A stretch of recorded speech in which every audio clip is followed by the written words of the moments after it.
Welcome back to the channel. Before we dive into tonight's story, I want to remind you of something important. If you're enjoying the content and the horror tales we bring to you, don't forget to hit that like button. Your engagement means everything to us and helps us keep bringing you the best stories. I'd also love to know, where are you watching from?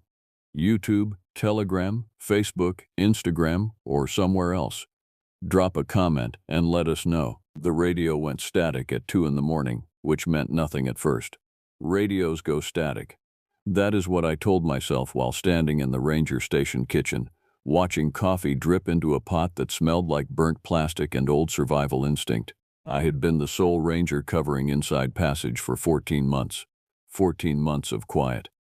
14 months of the kind of silence that lives in places where humans are not supposed to stay indefinitely. My name does not matter anymore. The campers were 7 miles northeast of my station, nestled in a clearing called Devil's Pocket that nobody with sense would name anything so inviting. But they were not there for sense. They were there for the story. Someone always is. The 8 of them had arrived on Tuesday. I logged their names and their intentions. Peter Foster, 57, said they were conducting a research expedition. Gloria Gonzalez, 58, nodded at everything he said like she was powered by affirmation. Vincent Bryant, 55, carried equipment that looked military grade but smelled like hobby obsession. The rest, Sandra Alexander, Walter Russell, Crystal Griffin, Ethan Diaz, Yasamine Hayes, they carried themselves like people who had booked an adventure tour without reading the fine print. They wanted to find something in the forest. They did not say what.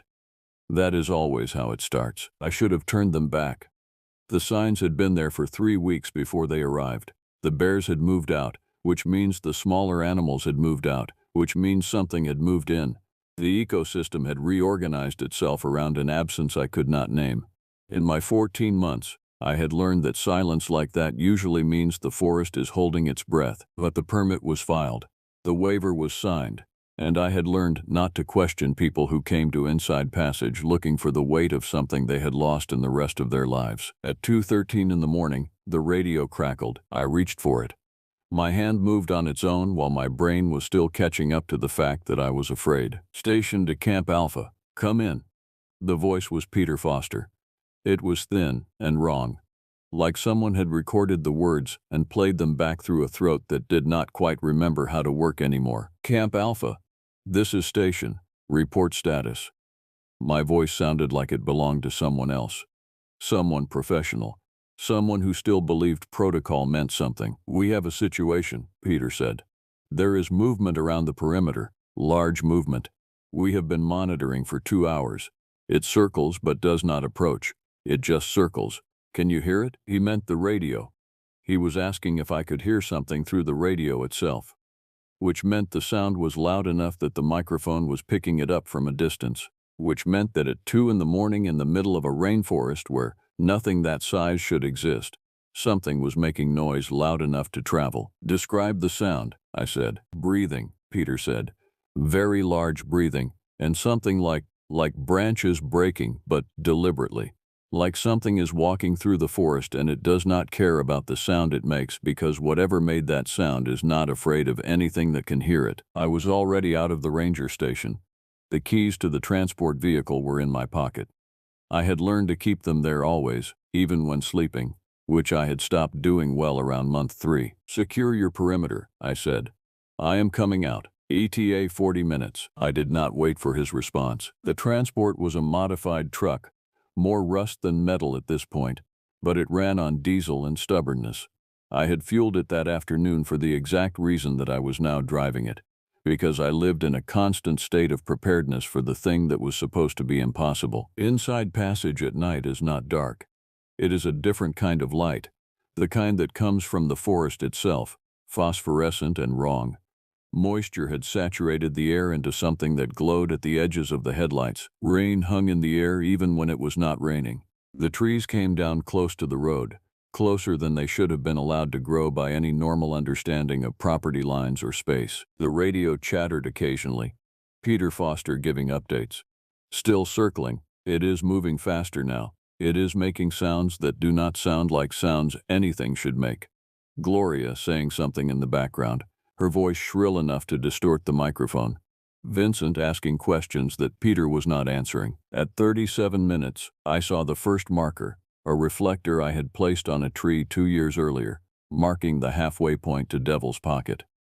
The forest opened a little here, just enough that I could see the tree line, just enough that I could see the shape that was not moving within it. It was not on the road. It was 15 meters back, standing between two massive cedars. The silhouette was wrong in ways that my eyes could not immediately process. Too tall, too broad across the shoulders, the head too large and too low, like the spine was built for something that walked differently than humans did. Different than anything I had ever seen. I did not stop the truck. I did not slow down. I drove through the marker point and told myself that what I had seen was a bear standing on its hind legs. Bears do that sometimes. That is what I told myself while my hands gripped the steering wheel so hard that my knuckles went white and my pulse became a rhythm I could feel in my teeth. The radio clicked. "It is running," Peter Foster said. "Something changed. It stopped circling and now it is running. It is moving toward the camp. Vincent has the signal flare ready. Walter is organizing the tents. We are going to need you, Ranger. We are going to need you right now." "I am 8 minutes out," I said. "Keep communication open.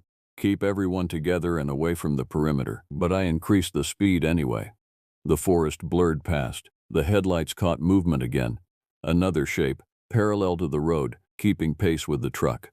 When I looked directly at it, it was gone. But when I looked at the road ahead, I could sense it out there, running alongside me, keeping me company in the kind way that predators do when they have already decided something about you. 4 minutes out, the radio exploded. It was not a voice. It was Sandra Alexander, and she was screaming.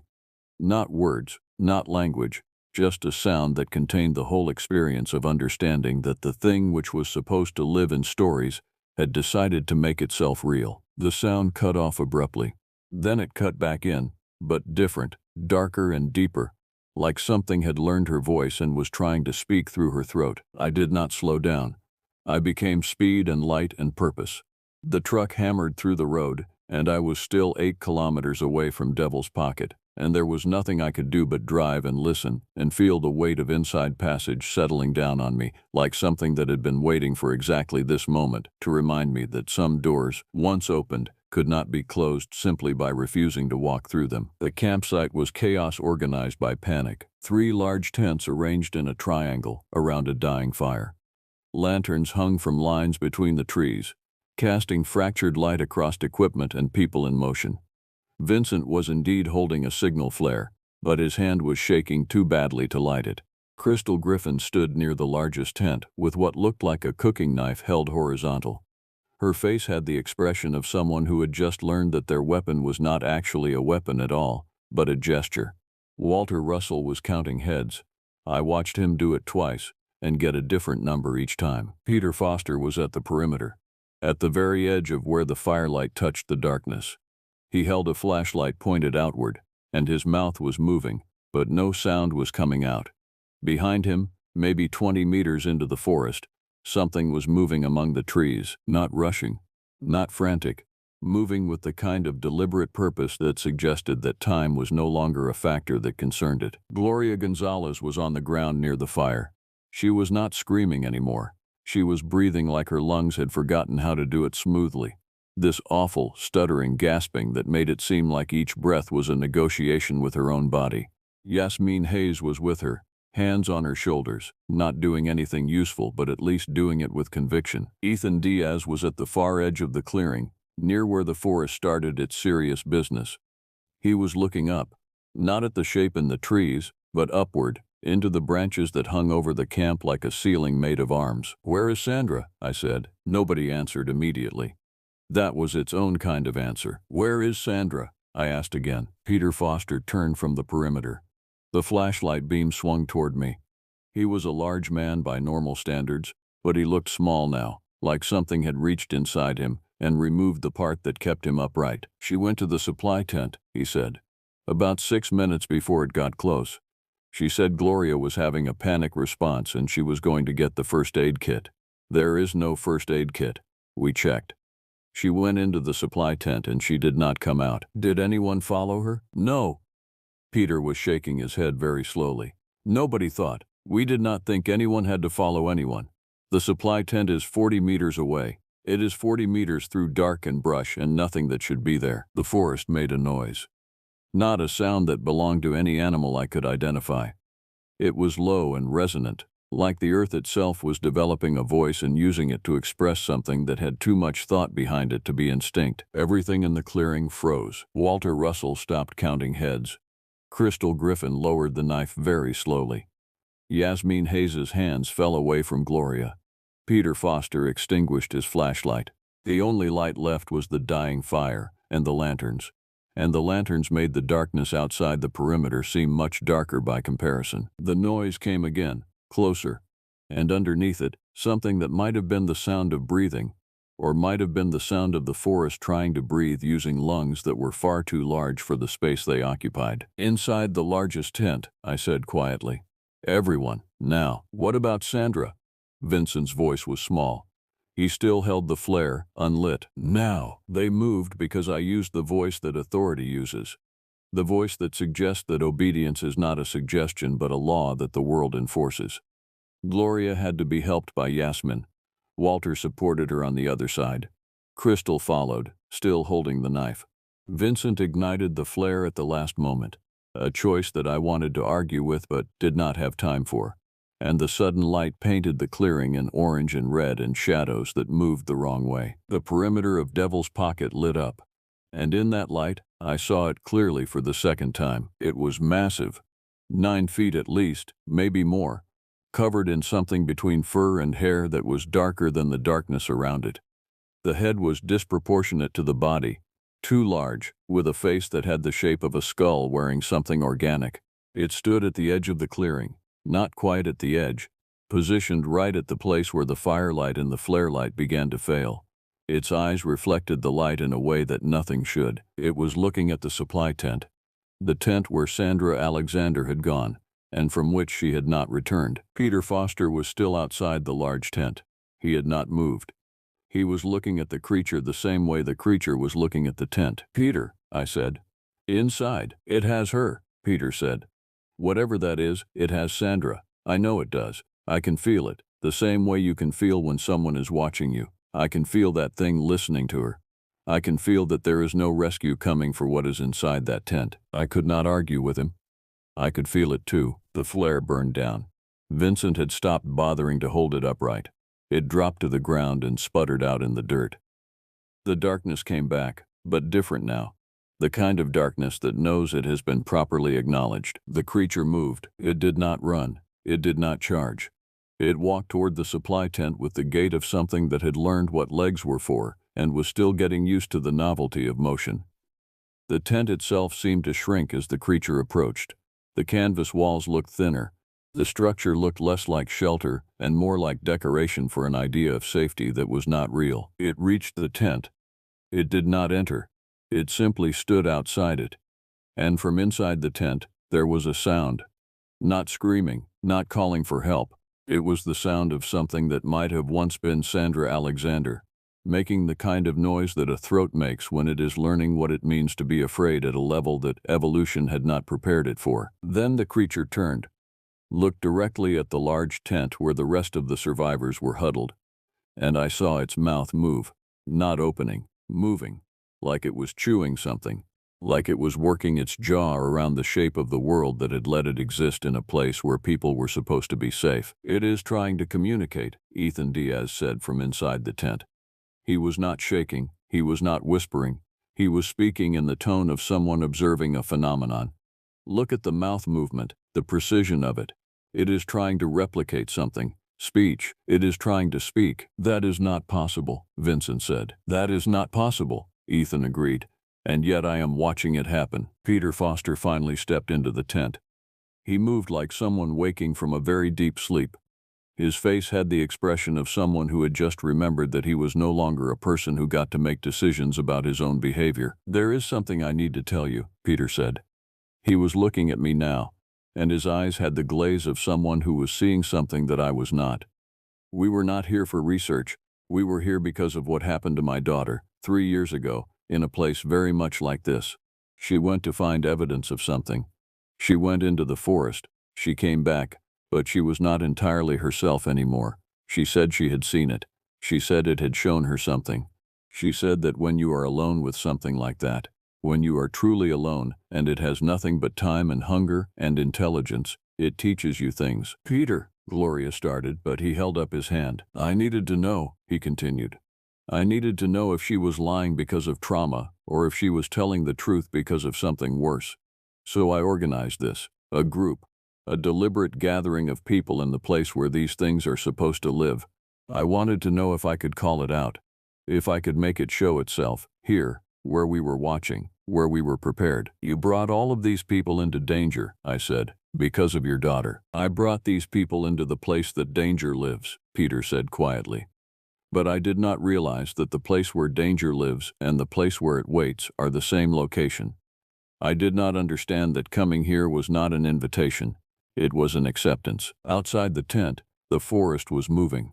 Not just the creature, the whole forest. Trees were bending in directions that wind does not bend trees. Branches were reaching. The canopy was closing in.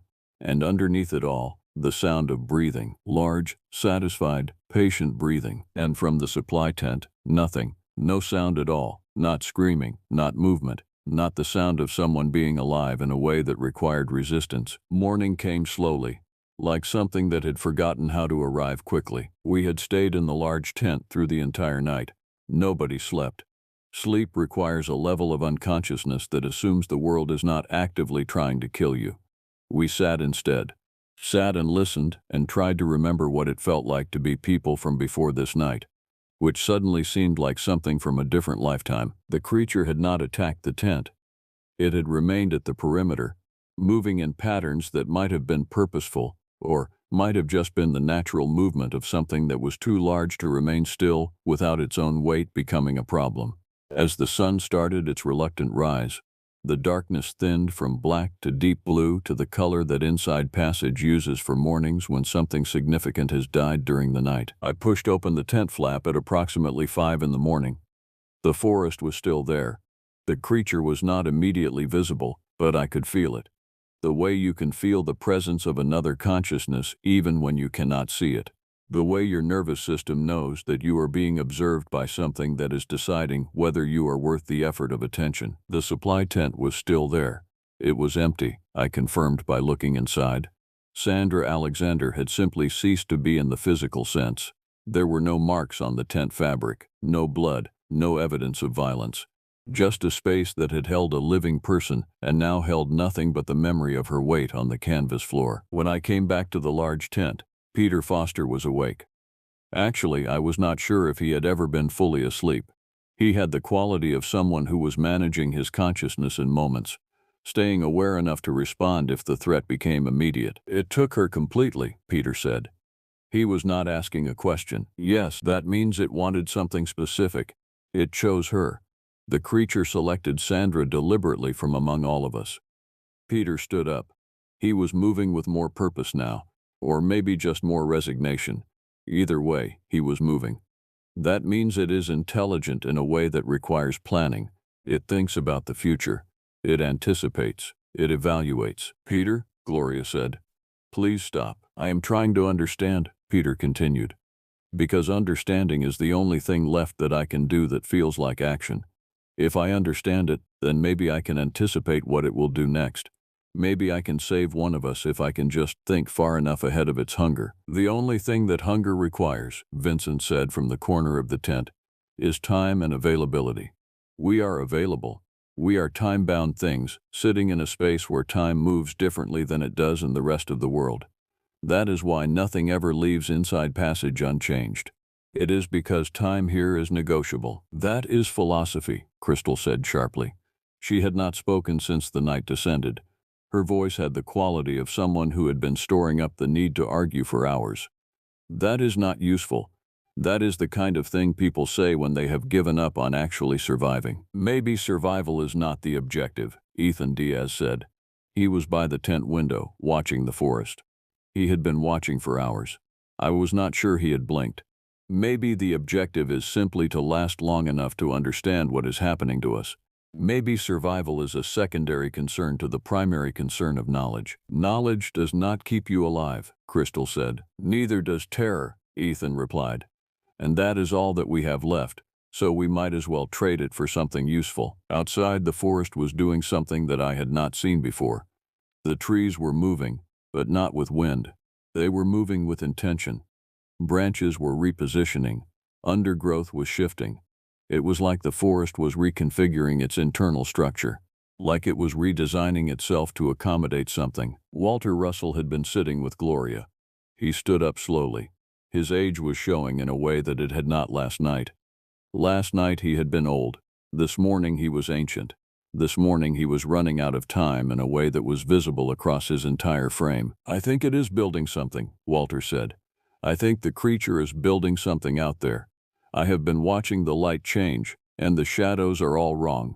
Like there are new structures. Like something is being constructed. Out of what? Crystal demanded. Out of the forest, Walter said simply. It is using what is here. It is organizing the space around us, making it smaller, making it more controlled. Gloria started crying. Not the loud kind of crying that requires expression. The quiet kind that happens when someone is mourning something that is still alive but already dead. Yasmin moved to sit beside her. I had almost forgotten that Yasmin Hayes was in the tent.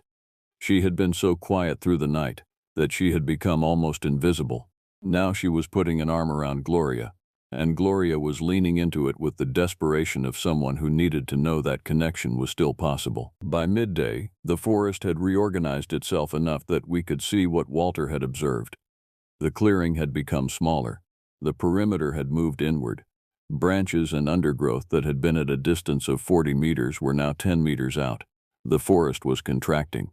We were becoming more enclosed, more concentrated, more available. The creature had not returned to the perimeter since dawn. But I could feel it. We all could. It was out there, in the reorganized forest, moving through a space that was becoming more its home and less ours with each passing hour. Peter organized a discussion. He wanted to make decisions as a group about what we should do next. Whether we should attempt to hike out, whether we should stay in place and wait for rescue, whether we should try to establish defensive positions, whether we should accept the inevitable. Rescue is not coming, I told them. I sent a distress signal this morning. It transmitted. But it will take 15 hours for anyone to arrive, even if they arrive with equipment and training and intentions of safety. They will find what is here waiting for them. So we just wait? Crystal asked. We wait, I said, or we attempt something. I do not think attempting will end well, but I understand the impulse. What would you do? Vincent asked me. You have been a ranger here for 14 months. You have been alone in this place longer than any of us.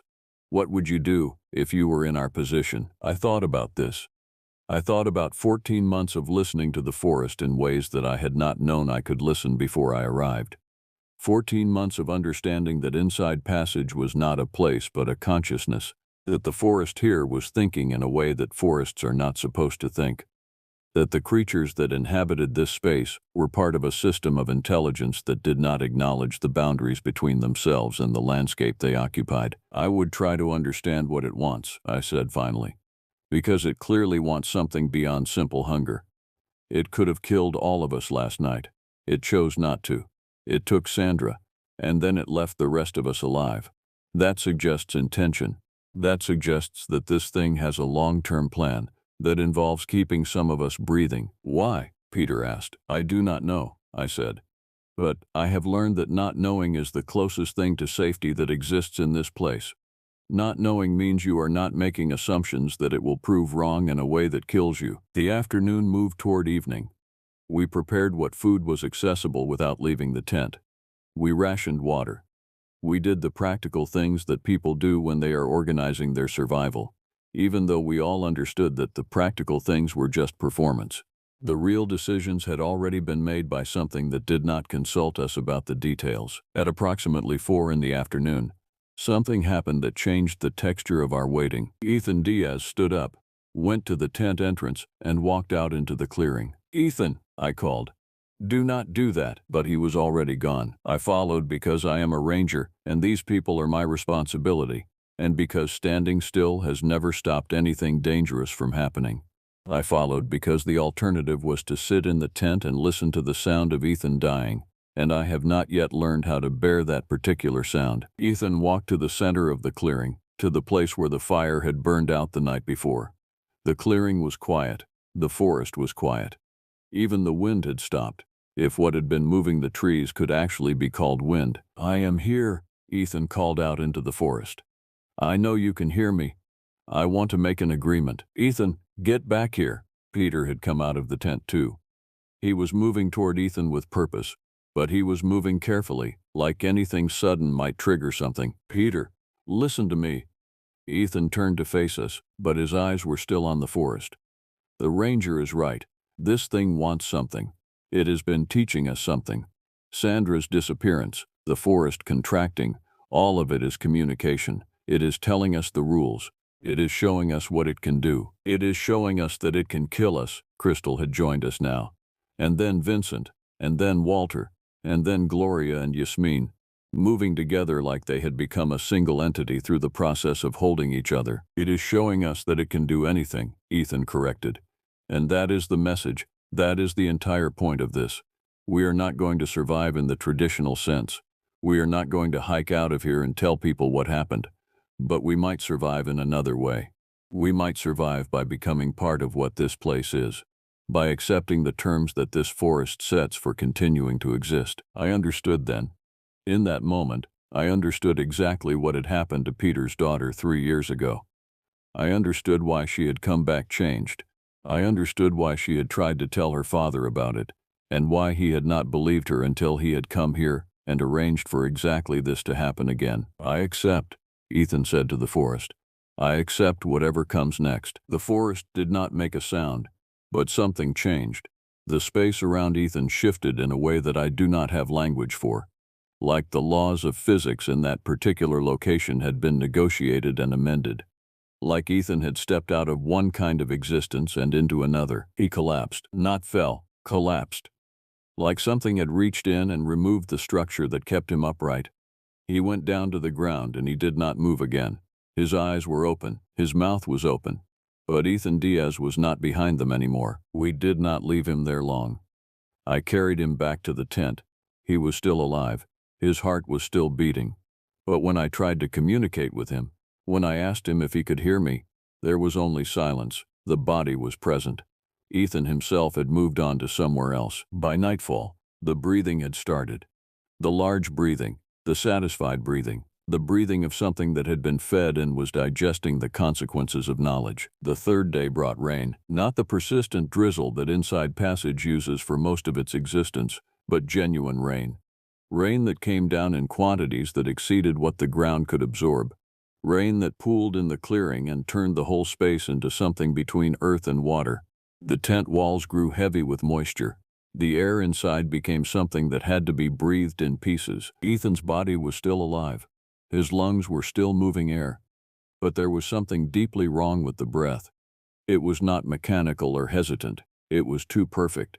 Like his breathing was being controlled by something that understood respiration as a concept better than the body that was performing it. Peter spent hours sitting beside Ethan, looking at his face. Gloria had stopped crying.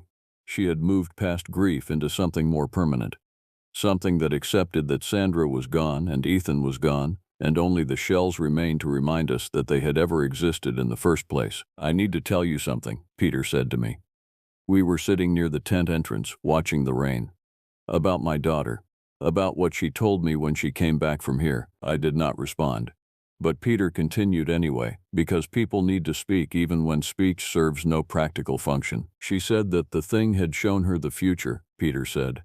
"Not her future, the future. She said that it had taught her to see time the way that time actually works in this place. Not as a line, not as a sequence, but as a space. A space that you can move through.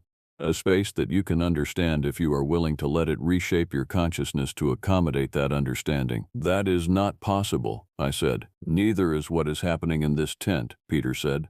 "Neither is the forest reorganizing itself to contain us. Neither is a creature that big existing without being documented. Neither is any of this. And yet I am living through it.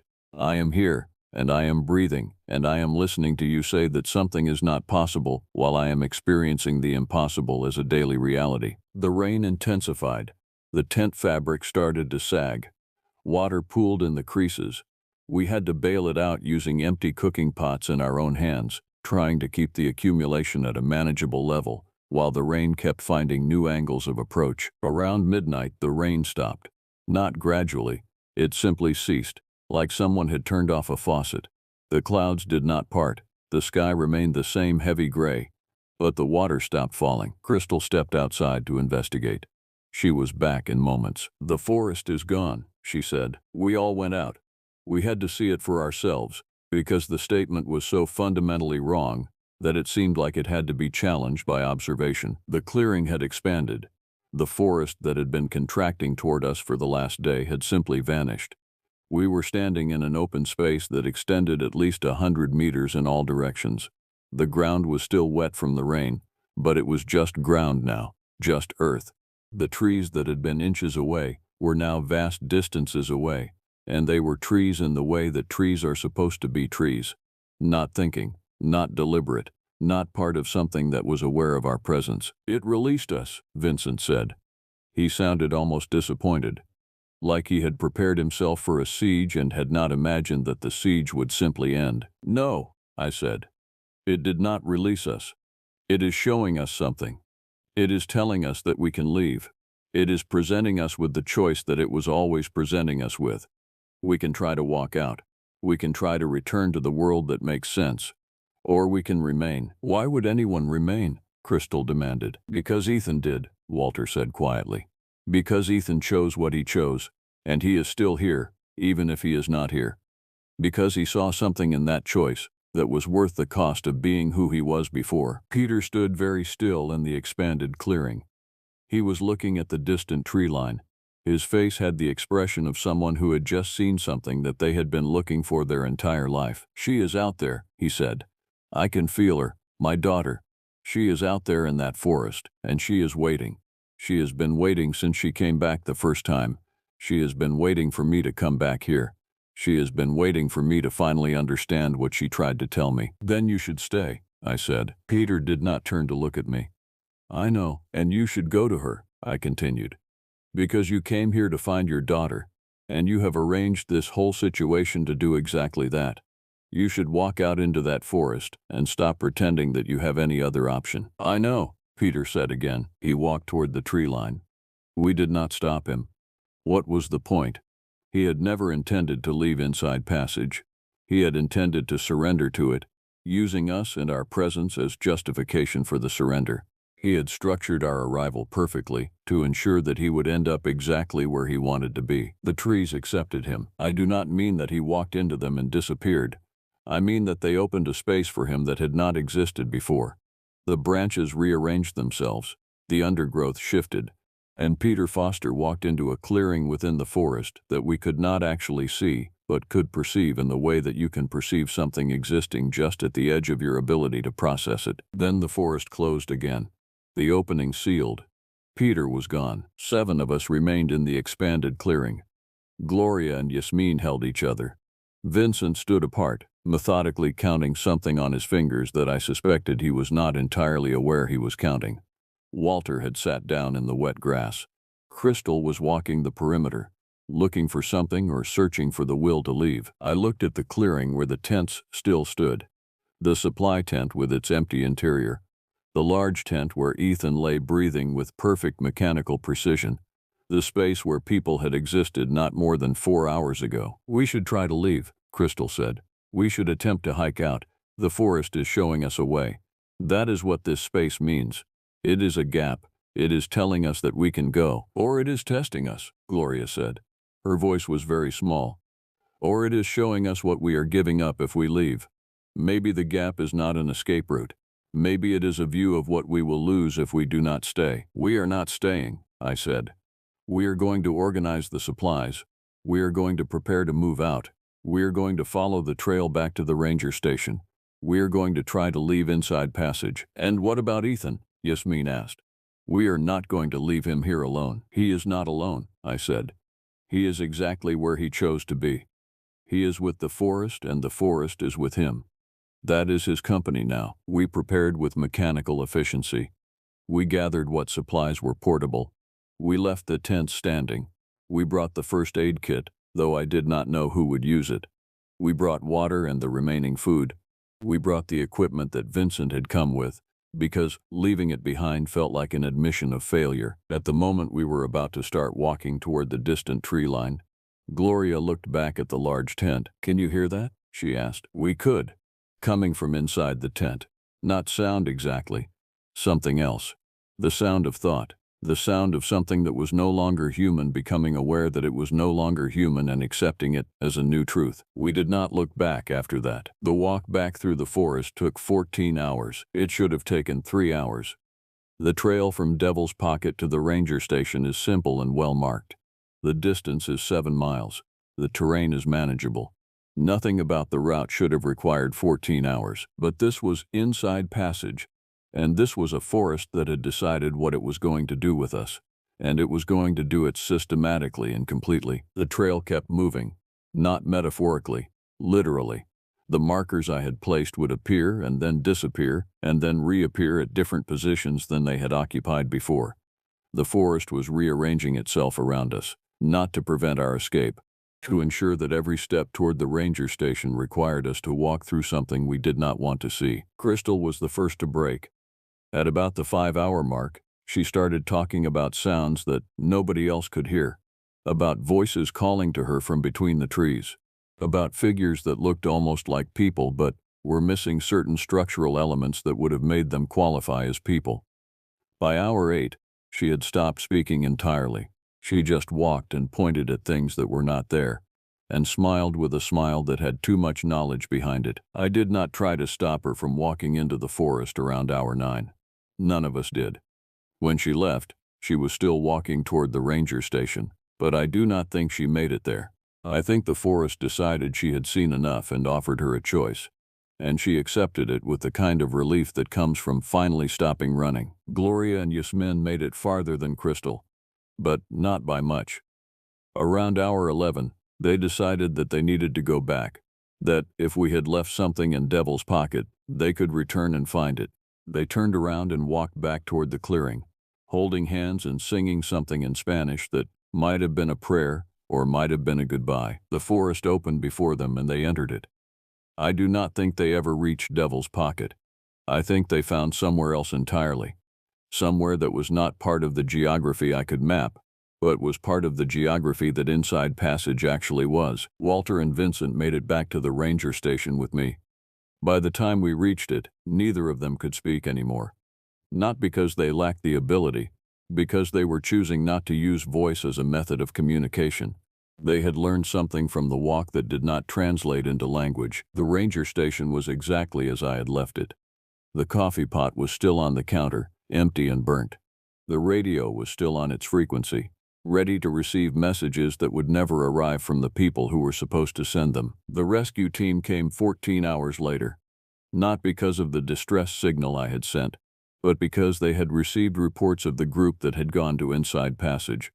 They found 3 people in the ranger station, 3 people who could be transported to civilization, 3 people who could be examined and documented and declared relatively healthy by the standards of the rescue team. They found no one else. They found the camping site empty. They found no bodies. They found no evidence of violence beyond the clear emptiness where people had been. They filed a report.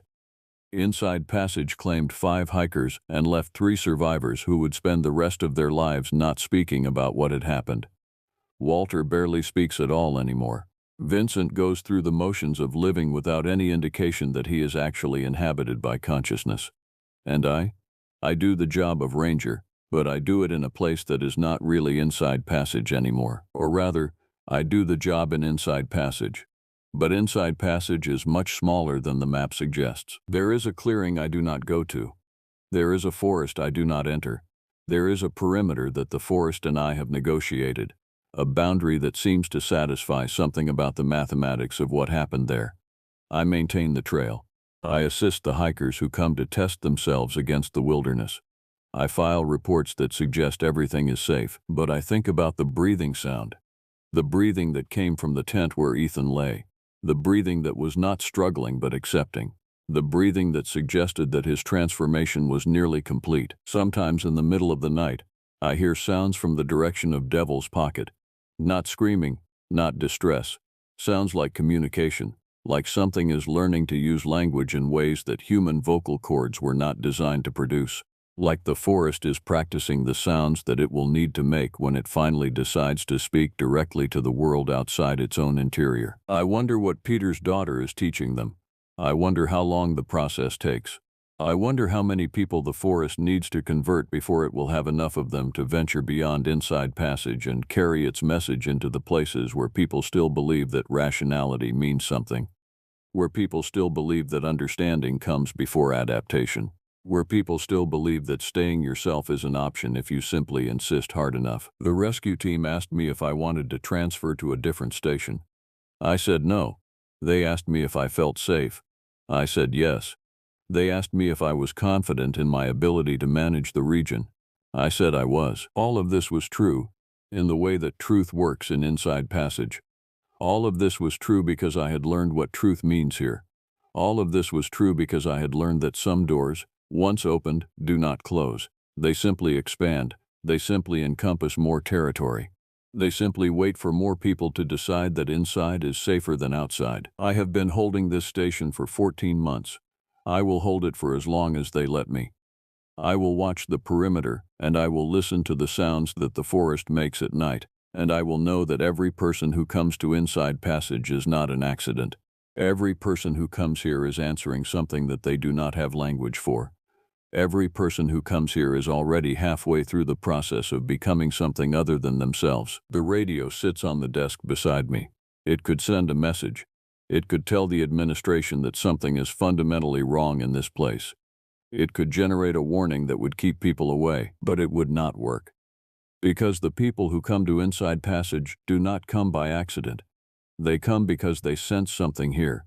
They come because they are already broken in ways that need what this forest offers. They come because staying themselves is harder than the work of becoming something new. And the forest is patient. The forest is intelligent. The forest knows exactly what it is doing. The distance between leaving and escape in Inside Passage is not measured in miles. It is measured in how many times you have to tell yourself that you are still the person you were before you understood what this place actually is. It is measured in how many moments you can pretend that what you learned about the flexibility of reality was not true. It is measured in how long you can live with the knowledge that some places in the world are conscious in ways that we do not have words for. That distance has never been closed by anyone who stayed long enough to measure it. That distance is exactly why I remain.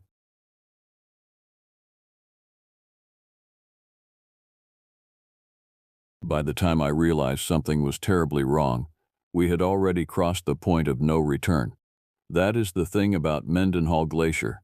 It does not announce danger. It simply swallows you. The call came through dispatch on a Tuesday morning in June. 7 tourists had not returned to their lodge after a guided ice walk. 7 people, spread across 3 separate booking times, all missing within a 4-hour window. I remember thinking that statistically, that was impossible. Tourists do not go missing in groups like that, unless something coordinated had taken them. Unless something was hunting them. My name is Marcus Webb, 31 years as a ranger in Southeast Alaska. I have pulled bodies from crevasses, talked down climbers from suicide watches, and survived 2 avalanches that should have killed me. But nothing in those 3 decades prepared me for what waited in the ice maze beyond Camp 7. The lodge director, a nervous man named Philip, told me the basic details. A warming trend had created new pathways through the glacier. The tour companies had adjusted their routes accordingly. This particular route led across Mendenhall's western face, through a series of compressed ice formations that created natural corridors. Beautiful, accessible, profitable. What they did not know was that something else was using those corridors too. Chapter 1. The Gathering Dark. The base camp was chaos when I arrived. 17 people clustered near the main warming tent, their faces the particular shade of gray that fear produces when it sits too long in the stomach. The air smelled like expensive coffee and unwashed panic. I recognized Carol Watson immediately. She had been running the lodge for 12 years. Her hands shook as she pressed them flat against her legs. Carol told me the walkers had left at 9 in the morning. 2 separate tour groups. The first group included Natalie Ramirez, a software engineer from Seattle; Douglas James, a retired businessman from Vancouver; Judith Kelly, a widow from Portland. That group was supposed to return by 1 o'clock. They did not. The second group departed at 11. Carol Watson, who led the tours herself; Benjamin Brooks, a geology professor; Charles Sanders, an amateur photographer; Brittany Price, a yoga instructor marketing herself as a wellness guide. They were due back by 3. No one had heard from any of them. What Carol did not tell me, and what I discovered when I reviewed the sign-out sheets myself, was that all 7 had marked a specific note on their waivers. All of them, independent of one another, had written the same single word: sounds. I asked Carol what she thought that meant. She stared at me for a long time before answering. I do not know, but none of our other guests have ever written anything on those sheets except their names. The ice crossing began from the eastern terminus of Mendenhall, a 2-hour hike to reach the glacier itself, then 3 hours traversing the ice face following the marked route. The conditions were listed as excellent: no recent instability, no avalanche warnings, no official reason to expect catastrophe. I assembled a search team: 4 rangers, 2 local guides, and Philip insisted on joining us. He was Natalie Ramirez's boyfriend. She was supposed to propose to him tomorrow on the cabin deck overlooking the glacier. He carried that fact like a stone. The hike up was quiet. Too quiet. Even the birds seemed to have abandoned the approach. I noticed the temperature shifting as we climbed. Not warming, cooling. The kind of cold that comes before storm fronts, except the sky was clear. Perfectly, impossibly clear. We reached the eastern terminus at 4 in the afternoon. The glacier stretched before us, like frozen desolation made manifest. Mendenhall is not pretty in the way postcards suggest. It is beautiful in the way a corpse is beautiful, compelling, terrible, honest about death. The marked route was easy to follow. The tour companies had placed reflective markers every 50 meters. We walked between them like faith following breadcrumbs. The ice beneath our feet was stable, no cracks. No warning of the crevasses that claim tourists every year through carelessness and arrogance. It was Mark Chen, one of the junior rangers, who noticed them first. 7 ice axes lay scattered across the ice path, not abandoned, arranged. They formed a line pointing deeper into the glacier, toward the unmarked ice formations beyond the official route. A message, a path, a lure. They went off trail, I said. No one corrected me. We all understood what that meant. Off-trail meant no marked route. Off-trail meant crevasses that were not visible until you fell into them. Off-trail meant death in any number of creative forms. But something about those arranged axes made me uneasy in a way that had nothing to do with rational concern. They were too neat, too purposeful. The work required to place them carefully on moving ice, to ensure they stayed arranged, was significant. Someone wanted us to follow this path. The temperature dropped further as we proceeded off-trail. I could see my breath now, visible and heavy, hanging in the air like a warning I refused to hear. Behind me, the team moved through the ice formations with increasing caution. The ice here was older, darker. In places, it appeared almost blue-black, as though stained by something I did not want to consider. Then we heard it. The sound came from deeper in the glacier, from the direction the axes pointed. It was not a voice exactly, more of a howl, but not any animal I recognized. Not a wolf, not a bear. Something else entirely. Something that seemed to emerge from the ice itself, vibrating through the frozen ground and into the bones of anyone who heard it. 4 people heard it. Mark Chen, Sarah Rodriguez, an experienced senior ranger, Philip, and me. The other 2 guides did not seem to notice. "Did you hear that?" Mark asked. "No," I said, though I had heard it perfectly. I had heard it in stereo, echoing against the glacier walls, and beneath that echo, I had heard something worse, something underneath, a pattern, a rhythm, intent. Mark looked at me in a way that suggested he knew I was lying. We continued forward. Perhaps that was the first mistake. Perhaps we should have turned back then, marked the spot with emergency beacons, and let the professionals handle it. But I was arrogant. I was a ranger with 31 years of experience and an institutional belief that rational thinking could solve any crisis. I did not yet understand that some situations are not rational. The ice maze intensified. Natural crevasses had widened into canyons. The walls rose up on either side of us, 20 feet high, 30 feet high, the surfaces smooth and slick as glass. We roped together now, moving in single file, trusting that if one person fell, the others would be able to hold weight. I was fourth in the line. Sarah was third. Mark was second. Philip was first, leading us deeper. It was Philip who saw them. He stopped so suddenly that I nearly collided with him. Through the gap between his shoulders, I could see what had frozen him. Sarah saw it too. I heard her intake of breath. Somewhere in that ice corridor, perhaps 30 feet ahead, something large lay across our path. At first I thought it was a pile of equipment. Then I thought it was a victim. Then I understood it was something else entirely. The form was humanoid but massive. 7 feet tall, perhaps 8, covered in dark hair that moved in the still air like it was alive. The thing did not move as we approached. It simply lay there, sprawled across the ice, its massive shoulders blocking most of the corridor width. Is it? Sarah did not finish the question. I knew what she was asking. Is it dead? Is it alive? Is it real? Close enough now to see detail, I realized what we were looking at was not a living thing at all. Not exactly. The massive creature lying before us was preserved in ice, locked in a tomb of frozen time. The thing had been here for months, maybe years. The cold had preserved it perfectly.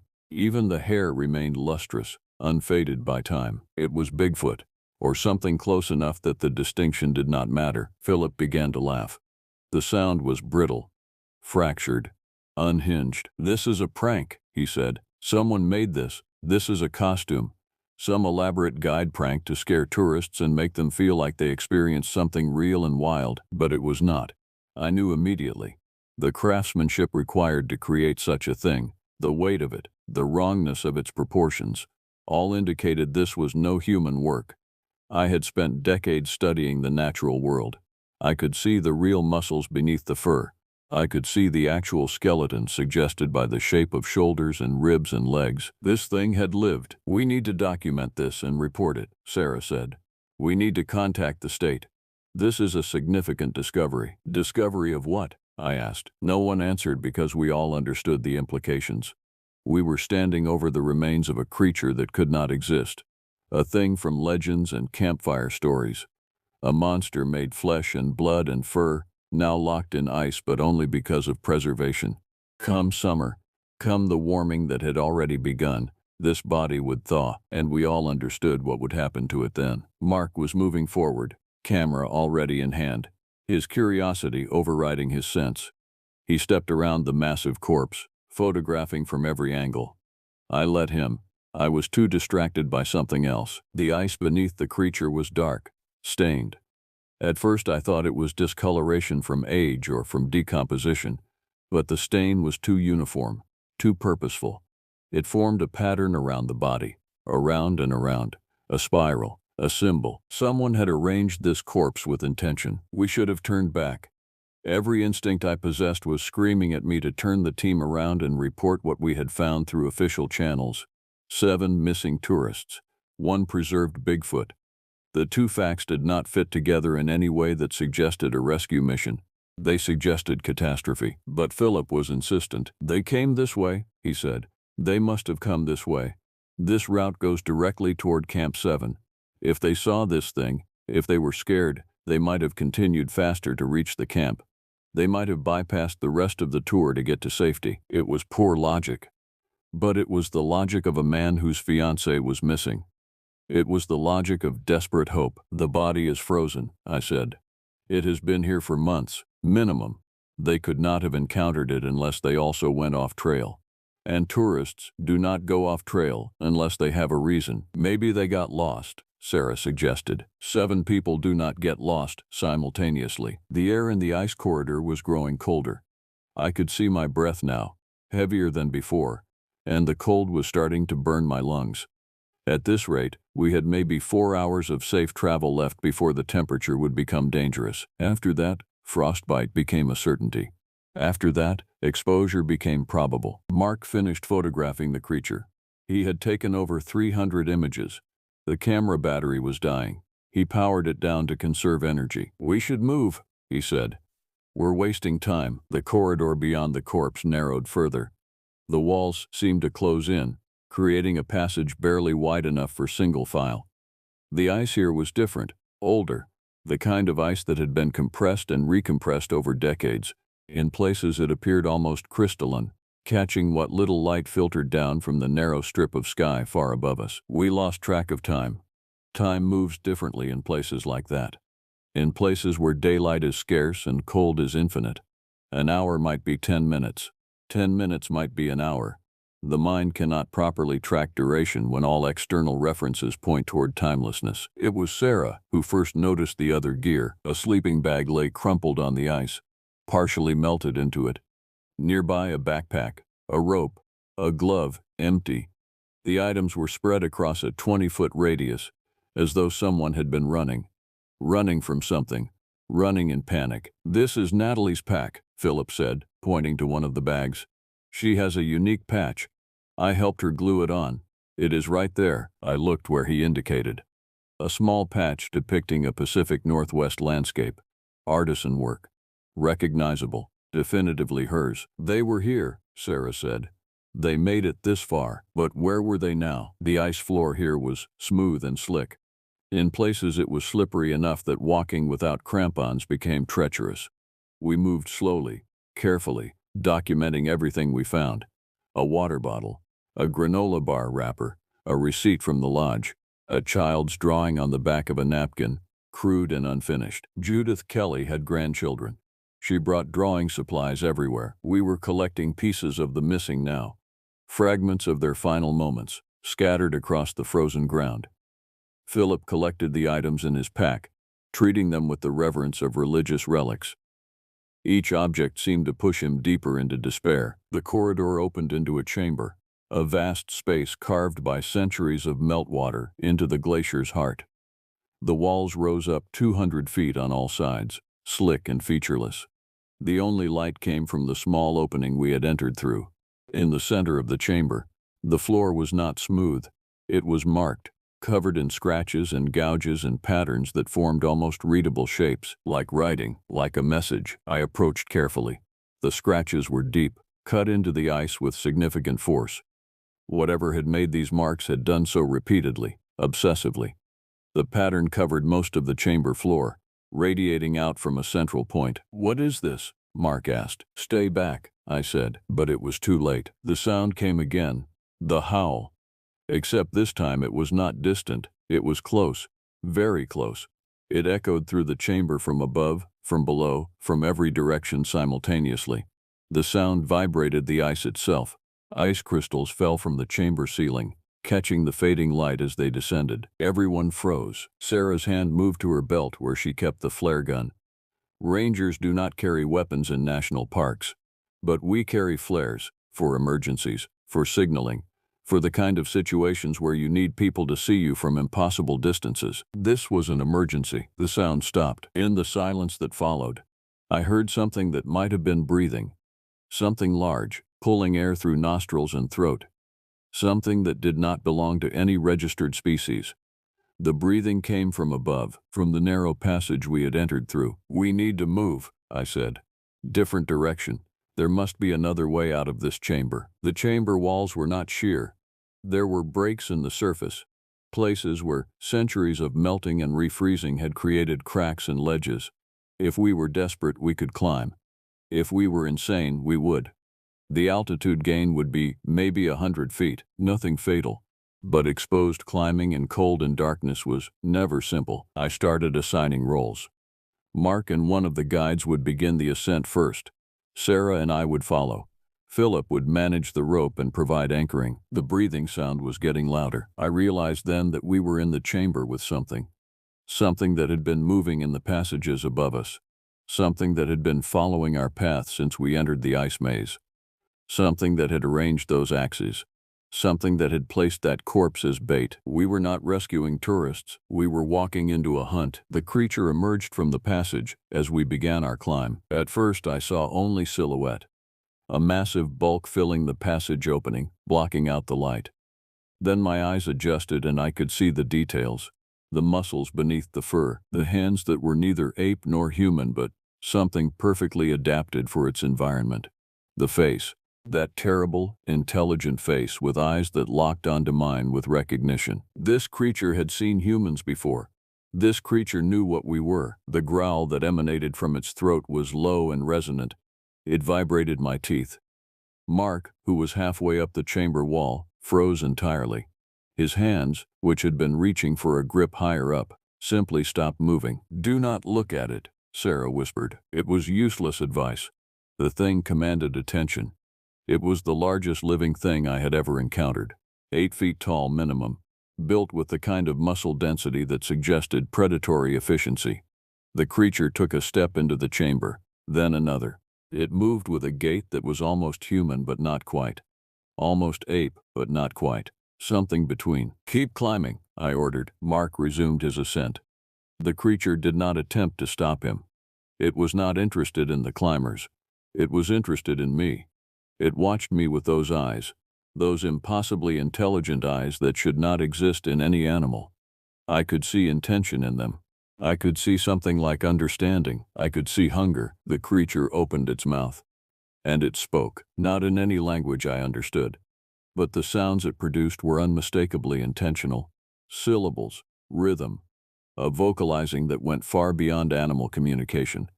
It was trying to say something, trying to tell me something. I stepped backward slowly.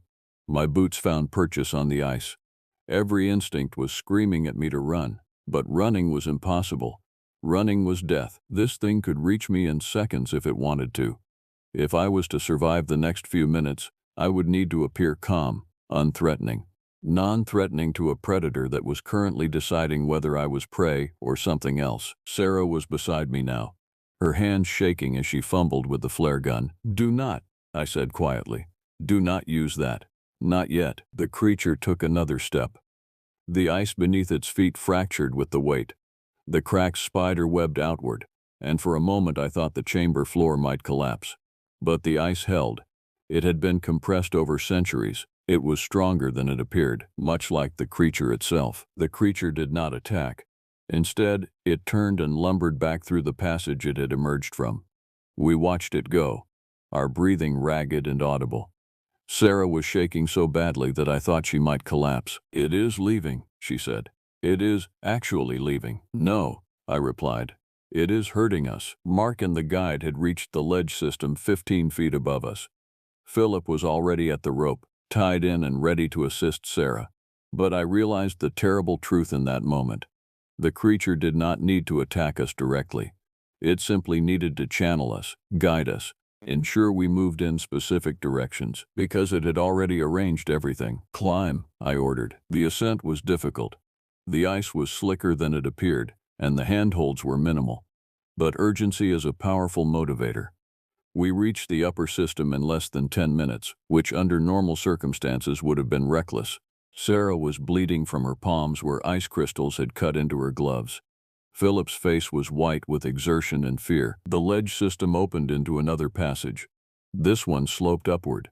It sloped upward, and it sloped in the direction we needed to go, toward Camp 7, toward where the missing tourists might be, toward where the creature wanted us to go. I knew this now. I had accepted it. This was not a rescue operation. This was an expedition into the creature's territory.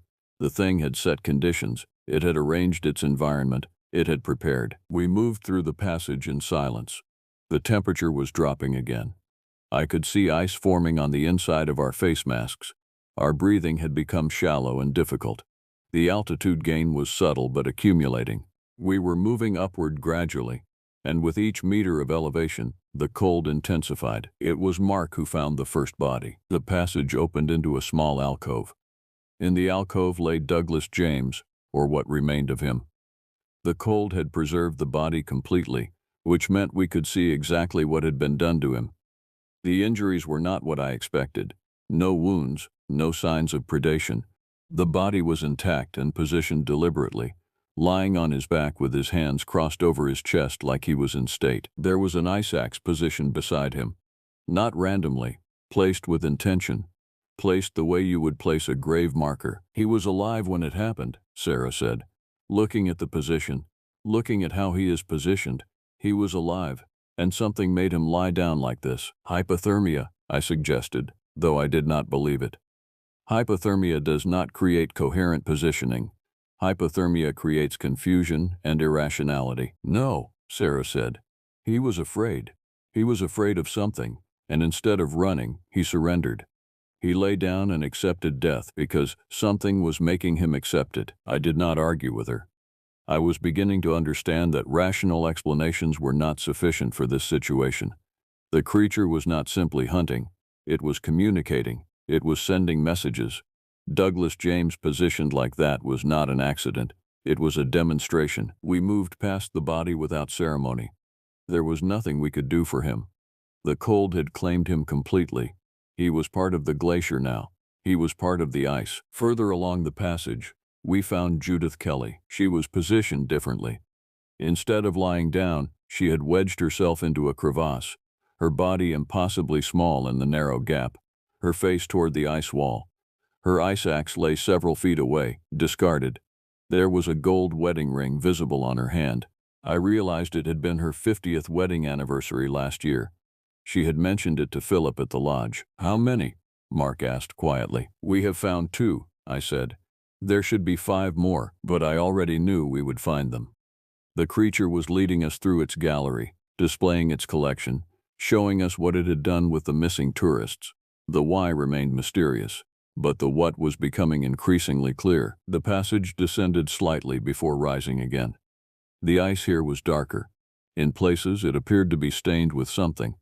In other places the walls had been marked with scratches, deliberate marks, intentional patterns. I realized these were the same patterns we had seen in the chamber. The creature was writing something, spelling something out, trying to communicate in a language we did not understand. It was Brittany Price we found next. She had attempted to climb. There were rope marks on the ice where she had tried to ascend the passage wall. The rope was still there, tied to an ice anchor, but she had fallen or slipped or been pulled. She had ended up at the base of the wall, broken at angles that had nothing to do with gravity. Her body had been arranged in a circle within the ice, surrounded by stones that had been carefully positioned to form a perimeter. This is ritual, Sarah said.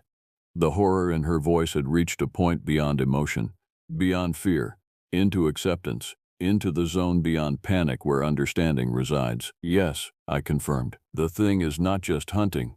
It is performing ceremony. Carol Watson was next. She had made it further than the others. Her body lay in a larger chamber, positioned on a raised section of ice that looked almost like an altar. Her guide's jacket was folded precisely at her feet. Her hiking boots were removed and placed side by side. Everything about the arrangement suggested careful attention, respectful attention, if such a concept could apply to the work of a predator. She had been beautiful once. Now she was perfectly preserved in death, her face caught in an expression of resignation that I will spend the rest of my life trying to forget. We had found 4 of the 7. Benjamin Brooks and Charles Sanders remained accounted for only in theory. Natalie Ramirez, Philip's fiancée, remained unaccounted for entirely. I could see the question in Philip's eyes. Where was she? Where was the one that mattered most to him? The creature's answer came from above. We emerged into a larger chamber, the largest yet. The walls rose up 200 feet on all sides, creating a perfect dome. And at the peak of that dome, suspended somehow against the ice ceiling, was a body. Natalie Ramirez hung there, suspended in the ice itself, her body perfectly visible through the crystalline structure. She was positioned as though flying, her arms spread, her legs extended, her eyes open and staring downward. She had been frozen at the moment of ascension, locked in ice in an impossible position. The creature had literally encased her in the ceiling of its chamber, creating a monument from her body. Philip made a sound that was not quite a scream. It was something worse. It was the sound of hope dying in real time. How? Mark was asking. How is she inside the ice? The freezing rate would have to be instantaneous. The mechanism would have to be impossible, unless, Sarah said quietly. It was not frozen yet when she was placed, unless the creature places its offerings and then waits for the glacier to preserve them. Unless time means something different to it than it means to us. The sound came again, the howl from above. But this time it was not distant. This time it was triumphant. The creature had led us through its gallery, had shown us its work, had demonstrated its power. Now it was ready to explain itself. The passage to the right of the chamber began to shake. Ice fell from the walls. The grinding sound of glacial movement, usually imperceptible, became deafening. The creature was moving, moving through the ice itself, moving with purpose. "Run," I said. We fled through passages that seemed to shift and change as we moved through them. Whether the passages were actually changing or whether fear was distorting my perception, I could not determine. The temperature was dropping to lethal levels. Sarah's breathing had become ragged. Mark was moving slower now, his body beginning to succumb to the cold. Philip was barely conscious, moving on automatic function, no longer present in the moment. I realized I was losing people. Not to the creature, to the glacier itself. The cold was becoming the primary predator now. The passage opened into daylight. We stumbled out onto the glacier's surface, into air that was almost warm compared to what we had endured in the ice. The sun was low on the horizon. We had been in the glacier for almost 10 hours. It was nearly 9 in the evening. Behind us, the ice face where we had emerged was smooth and featureless. There was no indication that passages existed beneath the surface. No indication that an entire landscape of frozen chambers existed inside the mountain of ice. "Keep moving," I ordered. "We need to reach the camp before dark." But we did not make it to the camp that night. The creature caught us on the open ice. It did not attack. Instead, it circled us, maintaining distance, moving with the deliberate pace of something that knows it has already won. Its massive form was even more terrible against the open ice than it had been in the passages. The glacier was its domain. It owned this place entirely. We were trespassers in its territory. "Your names," the creature said. The words were broken and difficult. The creature had not spoken English in any traditional sense. The words came out as guttural sounds, but they were unmistakably English, unmistakably intentional. "Your names," it repeated. "I must know your names." I realized then that this was not simply about predation. This was about acknowledgement. This thing that lived in the ice wanted to know who we were, wanted to understand what it was killing, wanted to transform us from simple victims into individuals. "I am Marcus Webb," I said. My voice sounded very small against the vast silence of the glacier. "Marcus," the creature repeated, tasting the name. 31 years, 31 seasons watching these ice mountains, 31 cycles of freezing and melting. You have walked here many times. You have not seen me." "No," I acknowledged. "Others have seen me. Others have told the stories. Bigfoot, forest giant, forest demon. The stories have become very specific over the years, very detailed, very wrong." The creature moved closer. "I am older than the stories. I was here before your species learned to speak. I was here when these mountains were higher, when the ice was thicker, when there were more of us." "What are you?" Sarah asked. The creature did not respond to her. It continued to circle. "The tourists who came to my glacier," it said to me. "They came for adventure. They came to photograph the ice. They came to feel alive by standing in dangerous places. But they did not come to understand. They did not come to listen." "They are dead," I said. "You killed them." "I preserved them," the creature corrected. "I gave them purpose. I gave them meaning. They became part of the glacier. They became monuments. They became communication." "Communication of what?" "Of ending. Of the glacier's ending. Of my ending." The creature stopped circling. It stood before us now, close enough that I could see the intelligence in its eyes. The absolute, terrible intelligence. "The glacier is dying, Marcus Webb. Every year it recedes. Every year it melts. The ice calls to me and tells me it is going away.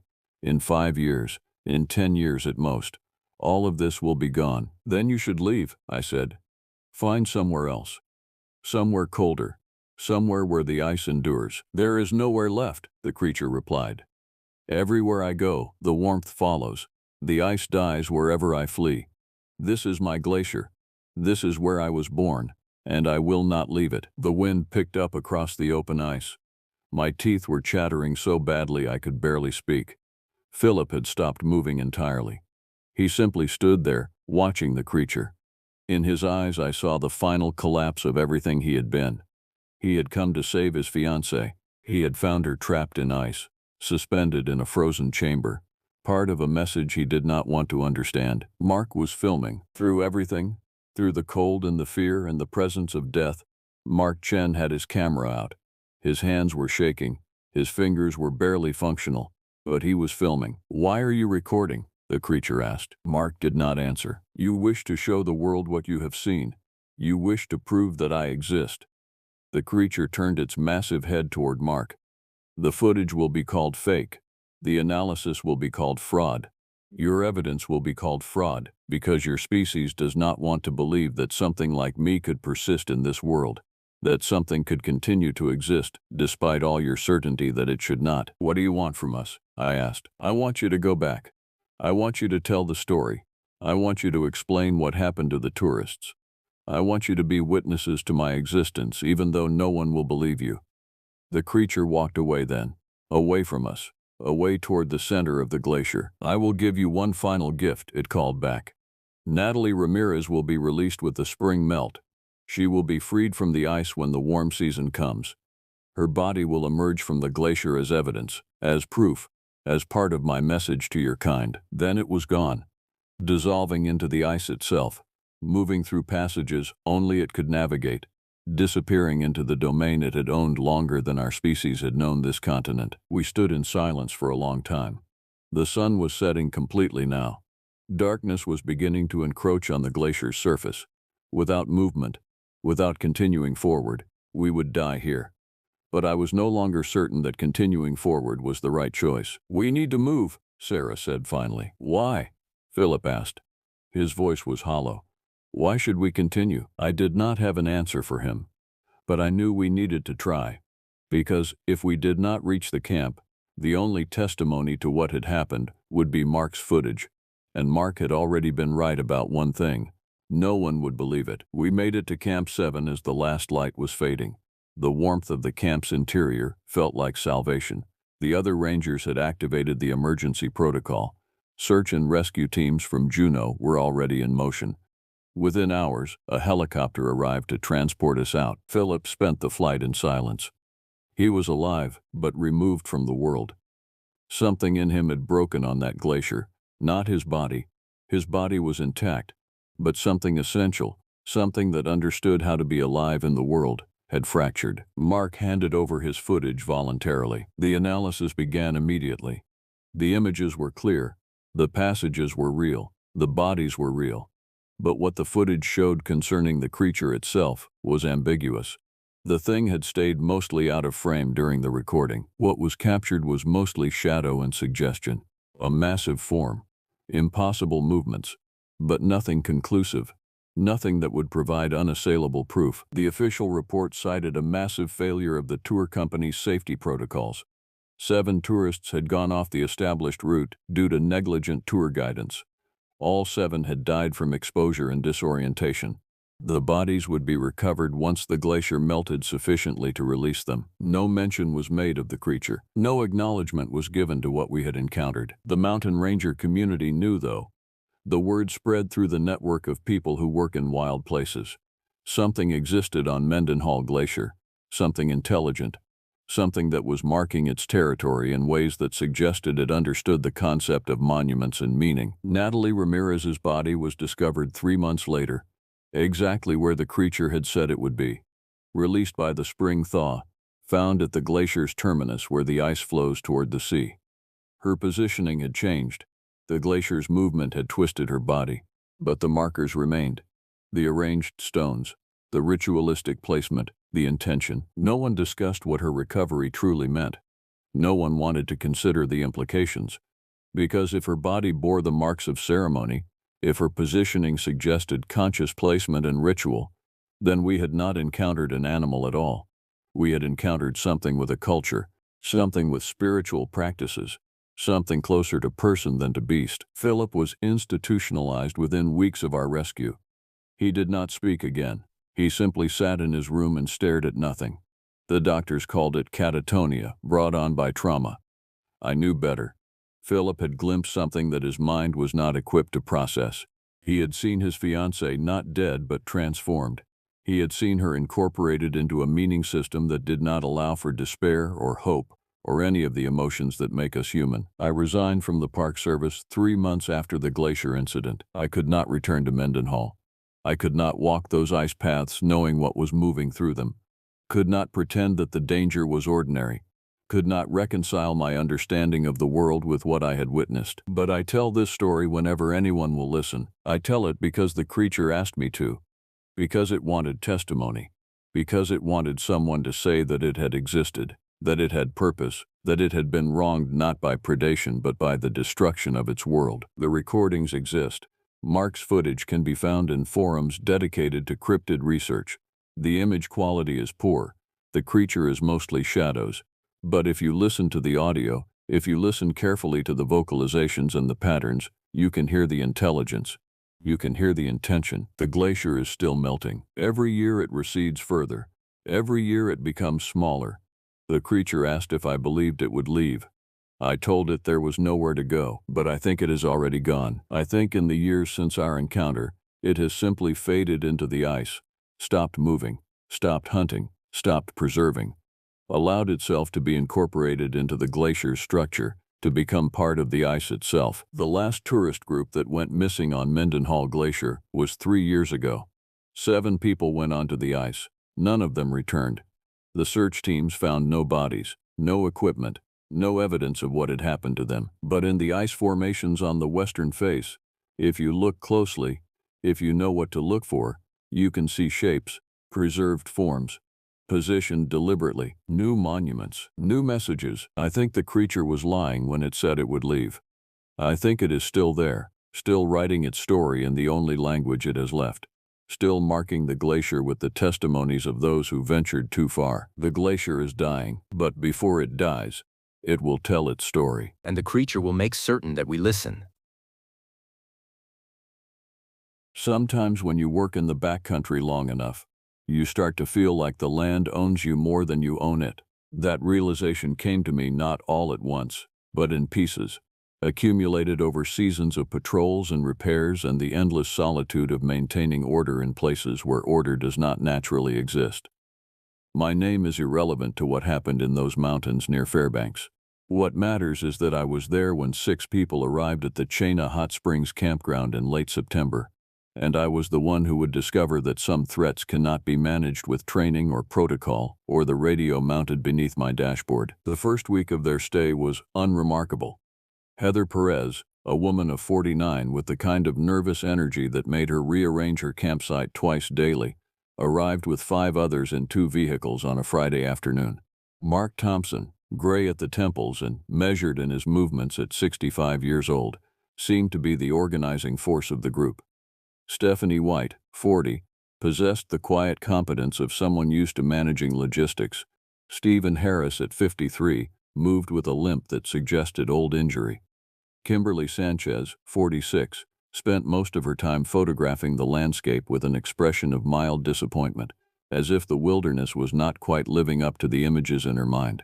Andrew Clark, the youngest at 32, remained largely on the periphery of the group, often sitting at their campfire with a thermos of coffee and a book he never actually appeared to read. I watched them settle in during my evening patrol. The campground stood situated in a bowl of landscape, with dense forest pressing in from 3 sides. The mountains rose beyond, vast and indifferent. The weather that time of year was unpredictable. September in that region could turn on you without warning. I had seen snow in the middle of the month before. I had seen temperatures drop so far that breathing became an exercise in pain.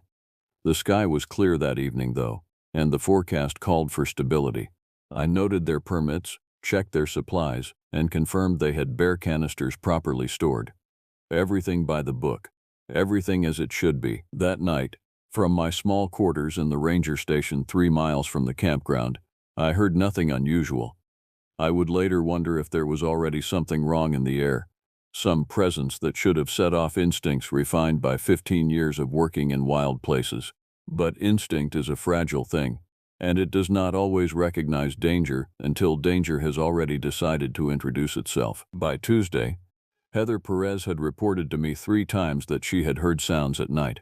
Branches breaking, vocalizations she could not identify, movement through the undergrowth that seemed too large to be any standard wildlife. I explained the normal sounds of the forest, the settling of wood, the calls of birds native to the region, the movement of elk or moose through the trees. She seemed unconvinced, but she was the type to see threat in every shadow, and I had learned to filter her reports accordingly. This was my mistake. This was where the pattern began that would lead to everything that followed. By Wednesday evening, Mark Thompson requested a meeting with me at the ranger station. He brought with him a tone of concerned reasonableness that I found somehow more unsettling than Heather's overt anxiety. They had been hearing sounds, he said, distinct sounds, heavy footfalls, vocalizations that neither he nor anyone in his group could identify or attribute to common wildlife. Nothing immediately dangerous, he emphasized, but unusual enough that they wondered if the area was known for anything out of the ordinary. I showed him the standard forest wildlife guide. We discussed the sounds that large animals made.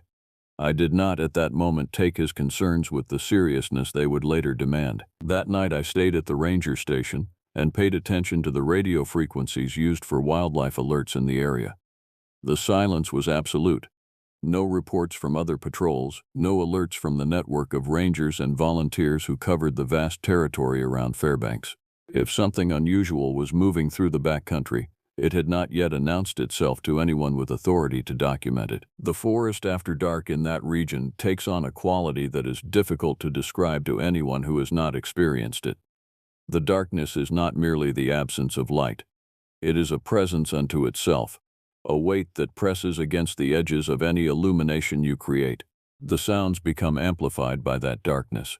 A branch breaking 300 meters away can sound like it is snapped at arm's length. Your own breathing becomes loud in your ears, and the knowledge that the landscape extends for hundreds of kilometers in every direction, that there are places no human has walked in years or decades or perhaps ever, begins to exert a subtle pressure on the mind. I stood on the porch of the ranger station at 2 a.m, unable to sleep, with a thermos of black coffee and a rifle slung across my chest, which was unusual for me even in those days. I was not there to hunt anything. I was there because something in the atmosphere had changed, and I had learned long ago to trust those changes even when I could not articulate their precise nature. The forest was not silent. It was never silent. But the particular quality of its sound had shifted. There was a listening quality to it, an attentiveness, as if the wilderness itself had become aware of something that required its focus. I heard nothing specific enough to report, nothing that would appear in any log or transmission. But I heard enough to understand that Mark Thompson and Heather Perez were not imagining things. By Thursday morning, I decided to make a more thorough patrol of the campground and the immediate surrounding forest. This was standard practice, though I was more careful than usual, more methodical. I carried both the rifle and a large knife, which was not standard practice. I also carried thermal imaging equipment, which represented significant waste of battery in an area where I expected to find nothing. The campground was quiet when I arrived. Several members of the group were on a day hike to a waterfall 3 kilometers away. Those remaining were clustered around the main fire ring, looking tired. Andrew Clark was attempting to repair a tent pole. Stephanie White was making notes in a small journal. When I approached, their expressions shifted. They knew something was wrong. They could read it in my preparation, in the obvious care with which I surveyed the perimeter of their camp. I did not find anything that morning. No tracks, no scat, no evidence of large animal movement. This absence of evidence should have reassured me. Instead, it deepened my concern. 15 years in the backcountry teaches you that every animal leaves a trace. Every passage through the wilderness creates evidence. Broken branches, overturned stones, marks in the soft earth. But there was nothing, which meant either they were hearing things, or whatever was making those sounds was operating with a level of caution or intelligence that fell outside the normal parameters of wildlife behavior. I spoke with Mark Thompson alone, away from the others. I told him to keep the group in sight at all times. I told him to ensure the bear canisters were absolutely secure and positioned well away from the tents. I told him that while large animal movement in the area was unlikely, it was not impossible, and caution was always the proper response. What I did not tell him was that the absence of any physical evidence frightened me more than the presence of it would have. What I did not tell him was that in 15 years, I had never encountered a situation quite like this one. That night, I remained in my patrol vehicle approximately 1 kilometer from the campground, with the engine off and the windows down, listening to the darkness. The temperature was dropping. My breath began to mist in the cold air, and between 2 in the morning and 4 in the morning, I heard it. It was not a standard animal sound. I knew every vocalization made by every large animal native to that region, and this was outside the range of them all. It was somewhere between a howl and a roar, but modified into something almost like speech, almost like language. It rose from somewhere deep in the forest, and it seemed to carry weight that went beyond mere sound waves traveling through air. It seemed to carry intention. I heard it 3 times during that window of time, and each time it was answered by something farther away, deeper in the mountains. This was the moment when I understood that something was genuinely wrong. Not just unusual, not just worthy of attention, but genuinely, fundamentally wrong in a way that my training and experience had not prepared me to handle. The next morning, I filed my first official incident report. I documented the dates and times. I noted the pattern of unusual sounds. I included my assessment that the sounds fell outside the normal range of wildlife behavior in the region. I deliberately did not mention what I had heard with my own ears the previous night. That would have sounded like speculation.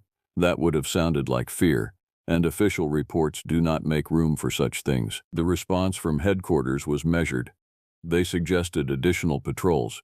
They recommended updating the campground warning notices. They did not authorize any level of closure or evacuation. The logic was sound. 6 people reporting unusual sounds with no physical evidence of danger did not constitute grounds for removing them from the backcountry. The wilderness is full of unusual sounds. Caution is always warranted, but panic is not. I spent Thursday conducting expanded patrols around the entire campground area, moving outward in concentric circles. The forest during daylight was almost offensively normal. Sunlight filtered through the trees, birds called from branches, small animals moved through the undergrowth.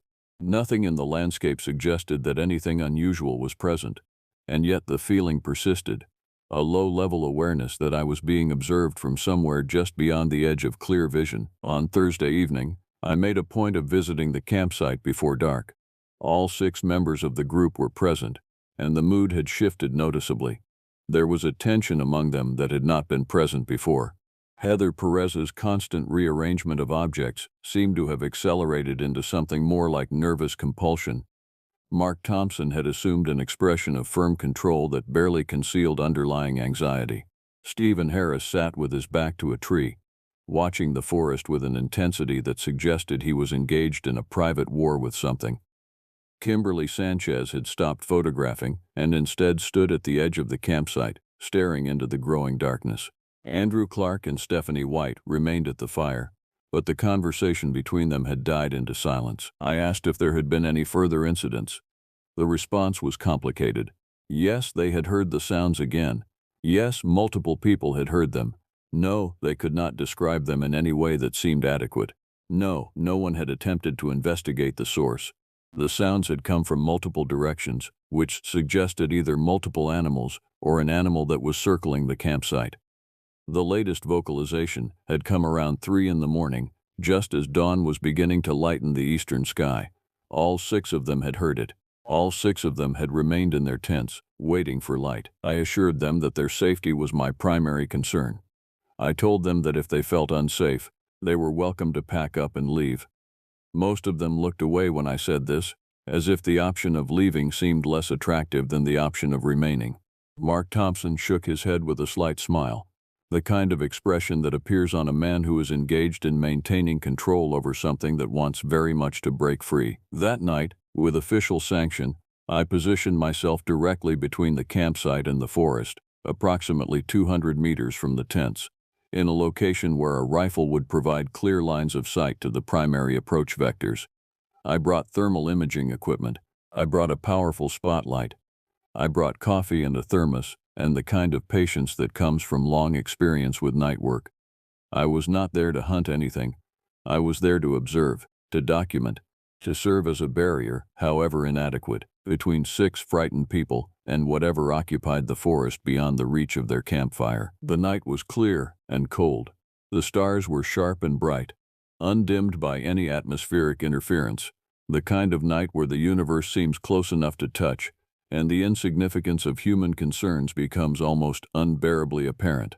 I waited for 3 hours without incident, my eyes shifting between the thermal imaging screen and direct observation of the dark forest. At 2 in the morning, the thermal imaging picked up movement. It was large. The size of the heat signature suggested something that weighed perhaps 300 kilos or more. It was moving through the forest approximately 500 meters east of my position, moving generally north, parallel to the campsite rather than toward it. I tracked its progress through the thermal imaging, watching as it moved through the trees with surprising grace for something of that size. But what struck me most forcefully was the pattern of its movement. It was not moving at random. It was moving with purpose. It was moving as if it knew exactly where it was going. I did not use the spotlight. I did not attempt to pursue. I maintained observation, and I watched as the heat signature moved in a wide arc, circling the campsite at a distance of perhaps 400 to 600 meters. It took approximately 20 minutes for the circuit to complete. When it ended, the signature simply ceased to register, not because the animal had moved beyond the range of the thermal imaging, but because it appeared to have either stopped moving or stopped generating detectable heat, which for a living creature is functionally the same thing as ceasing to exist from a technical standpoint. I did not sleep that night. I remained in my position until the dawn broke and the forest revealed itself in shades of gray and green and brown. And during that long wait for daylight, I came to the understanding that whatever was moving through that forest was operating outside the parameters of normal animal behavior. A normal animal, even a large and sophisticated one, does not circle a campsite with that kind of geometric precision. A normal animal does not move with that kind of intentional purpose. A normal animal does not appear to then vanish so completely that even thermal imaging cannot detect it. The sun rose on a morning that looked identical to every other morning in that region. The birds called. The light filtered through the trees. The world appeared, as it always did, absolutely indifferent to human presence. But the knowledge of what I had witnessed had shifted something in my understanding. I was no longer dealing with an anomaly. I was dealing with something that had its own plans, its own intentions, and its own reasons for moving through the landscape that encompassed the campsite where 6 people attempted to sleep. By midday Friday, I made a decision that I knew would complicate things significantly. I requested permission to increase the ranger presence in the area. I submitted a report that suggested the need for an additional ranger to be posted near the campground to provide additional security and monitoring. The response from headquarters was cautious but not dismissive. Budget was tight, personnel was limited, but they would see what they could do. The truth, which I did not put in any official report, was that I did not want to be the only person responsible for these 6 people if something went wrong. I did not want to carry that weight alone. And I was increasingly convinced that something was going to go very wrong indeed. On Friday evening, I did something that had no basis in protocol or training. I brought a second rifle to the campsite and offered it to Mark Thompson. I told him it was for wildlife defense in case of emergency. He looked at the rifle with an expression that suggested he understood exactly what it represented. Not a tool for safety, a tool for last resort. But he accepted it without question, and he brought it to his tent with the kind of careful attention to movement that suggested he knew how to handle firearms. I spent Friday night again in the forest, this time positioned even closer to the campsite, perhaps 150 meters out, in a location where I would hear anything approaching before it reached the tents. The night was cold enough that my breath misted constantly, creating a haze in front of my face that made the thermal imaging equipment nearly impossible to use effectively. I relied instead on my ears and my eyes, and the rifle across my chest, and the knife on my belt, and the kind of attention to the forest that comes from fear and experience combined. The sounds came again, but different this time, closer, more direct. The vocalization that I had heard before, That strange cross between howl and roar and something almost like speech emerged from the forest approximately 300 meters to the south. And this time, it was answered not by a distant call, but by the sound of movement. Heavy movement. Something large moving through the undergrowth with a kind of aggressive disregard for stealth. The sounds of branches breaking, the rustling of vegetation, the grinding of something heavy passing over rocky soil. This was not the careful geometric movement I had tracked on the thermal imaging. This was something different. This was something aggressive. This was something that had made a deliberate decision to announce its presence through sound. I rose to my feet and took a position behind a large fallen log, with clear sight lines toward the direction of the sounds. I chambered a round in the rifle, and I waited. The sounds grew louder. Whatever was moving through the forest was large enough that it could not move silently even if it had wanted to. But more than the size, what struck me was the pattern of movement. It was moving toward the campsite with what seemed like deliberate intention. It was not circling. It was not investigating at a distance. It was moving directly toward the tents where the 6 people lay sleeping or pretending to sleep. I fired a warning shot into the air. The sound of the rifle in that landscape was enormous. It echoed off the distant mountains. It silenced every other sound in the forest. And in the moment of silence that followed, I heard no movement from the approaching presence, no retreat, no apparent reaction at all. Just an absence of sound in a landscape that had been filled with sound moments before. From the campsite, lights came on. People emerged from tents. I could see their forms, confused and frightened, standing in the illumination of their lamps. Mark Thompson emerged with the rifle I had given him, held in a ready position. Heather Perez called out into the darkness, a question that no one answered. And from somewhere in the forest, perhaps 150 meters from the campsite, something roared. It was not a sound any animal native to the region could produce.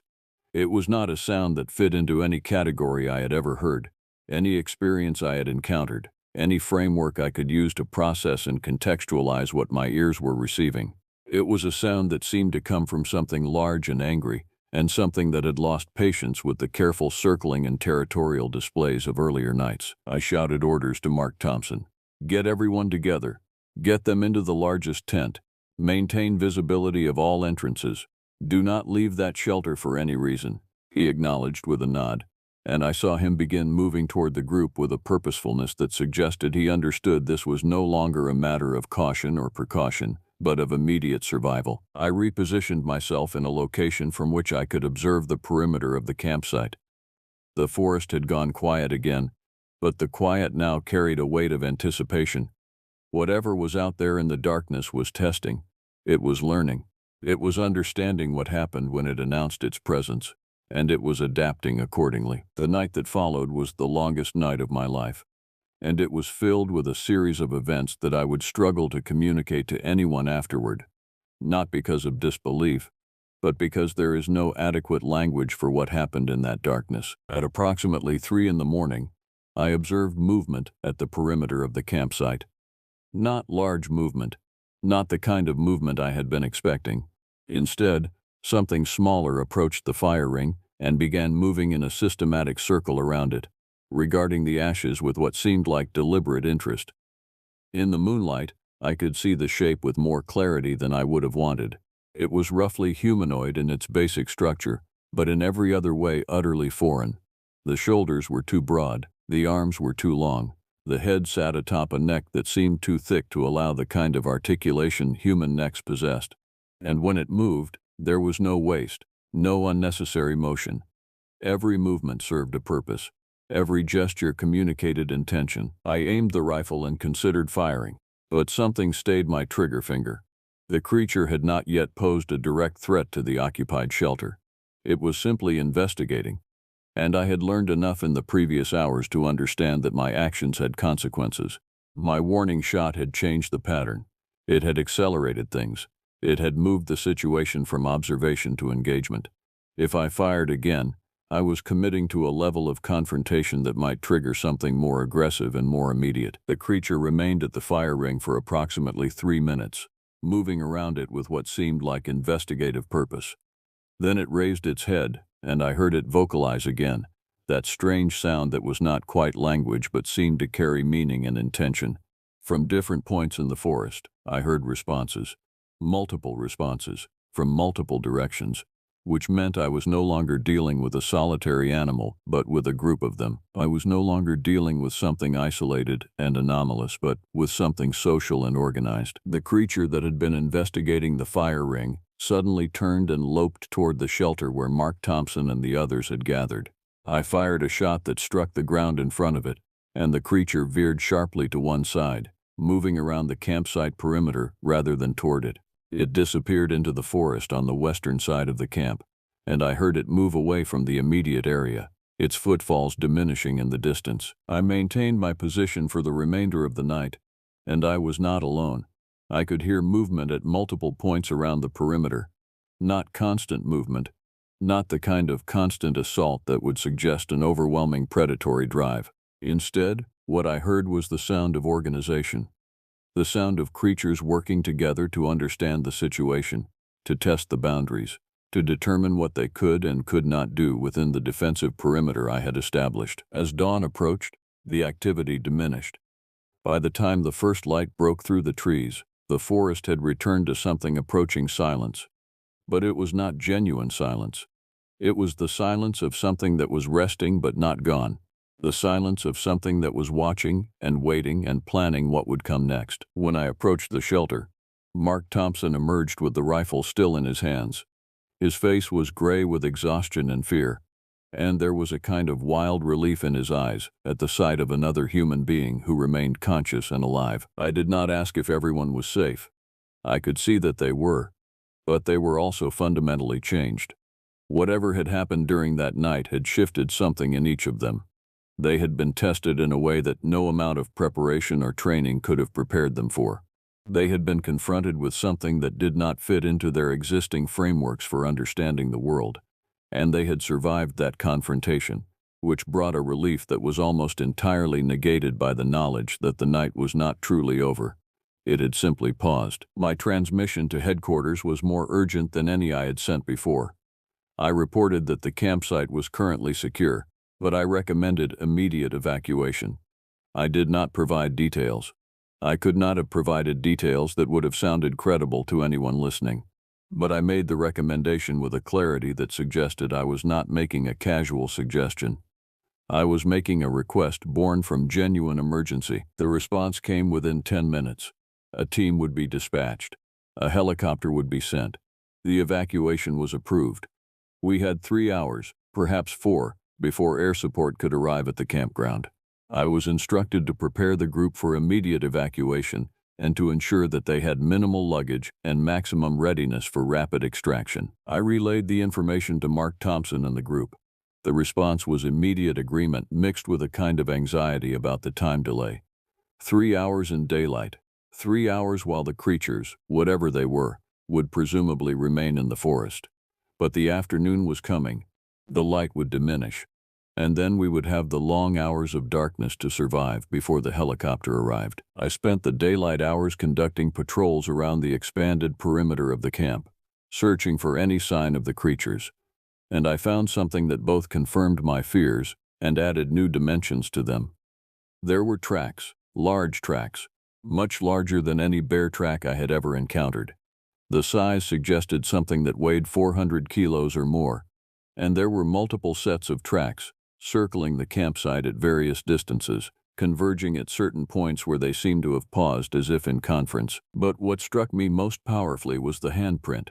Near the edge of the fire ring, embedded in the slightly soft earth, was something that resembled a human hand enlarged to grotesque proportions. 5 digits, the basic structure of a human hand, but the size suggested something that was not human. Something that was using a human-like limb structure for its own purposes. I photographed everything. I documented locations and measurements, but I did not mention any of this to the group. They were frightened enough. They did not need additional evidence that what they had experienced was not some temporary aberration, but part of a pattern that extended beyond what they had already witnessed. By midday, I had positioned additional supplies in the main shelter. I had established a clear evacuation route to the landing zone. I had made preparations for rapid extraction if anything went wrong, and I had briefed Mark Thompson on the specific procedures he and the group should follow when the helicopter arrived. The afternoon passed with agonizing slowness.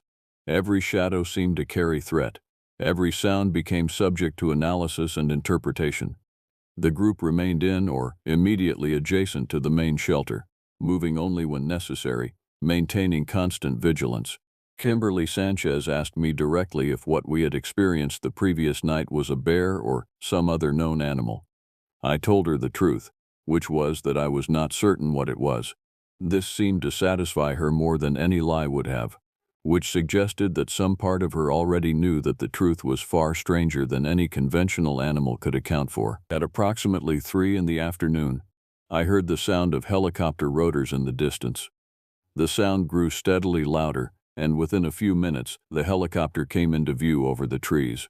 It was not a large aircraft, but it was efficient, and it descended toward the landing zone with the kind of practiced skill that came from repeated emergency evacuations in remote areas. I gathered the group and began moving them toward the landing zone. The wind from the rotor blades was incredible, buffeting us and throwing dust and loose debris through the air. I kept the group moving in a low crouch, keeping their heads down and their hands on their hats and protecting their faces from the wind. We were 30 meters from the helicopter when the first creature emerged from the forest. It came from the south, moving at a speed that seemed impossible for something of that size. In the bright daylight, I could see it with perfect clarity. It was massive, perhaps 2.5 meters tall, covered in dark hair that seemed to absorb light rather than reflect it. Its face was broad and powerful, with features that were almost human but subtly wrong in ways that made the human elements more disturbing rather than less. It was moving on 2 legs, with its arms held low and its shoulders hunched in a posture of aggression. I shouted to the group to move faster. I positioned myself between the creature and the group, and I raised the rifle. The creature did not stop. It did not slow. It came at us with a directness that suggested it had abandoned all caution and was committing to a full assault. I fired at its center mass from approximately 60 meters away. The rifle round struck home. I was certain of this. I saw the impact, saw the creature's body jerk with the force of the hit, but it did not go down. It did not even slow. It changed course slightly, angling away from the group and toward me directly. I chambered another round and fired again. Another hit. Another impact that I was certain registered as damage, but again with no slowing of its approach. The creature covered the distance between us at an incredible speed, and I chambered a third round and fired a warning shot toward the sky. And I was not certain what the outcome would be because I did not have time to chamber another round before the creature reached me. But at that moment, the helicopter pilot made a decision. A spotlight trained on the approaching creature, and from the helicopter came a burst of suppressive fire from a mounted weapon. The creature's attention immediately shifted. It turned from its direct approach on me and veered away, bounding back toward the forest from which it had emerged. The burst of fire from the helicopter tracked its movement, and I saw impacts in the dirt around the creature as it ran, but it was too fast, too agile, and it disappeared into the tree line even under direct fire. I turned back toward the group.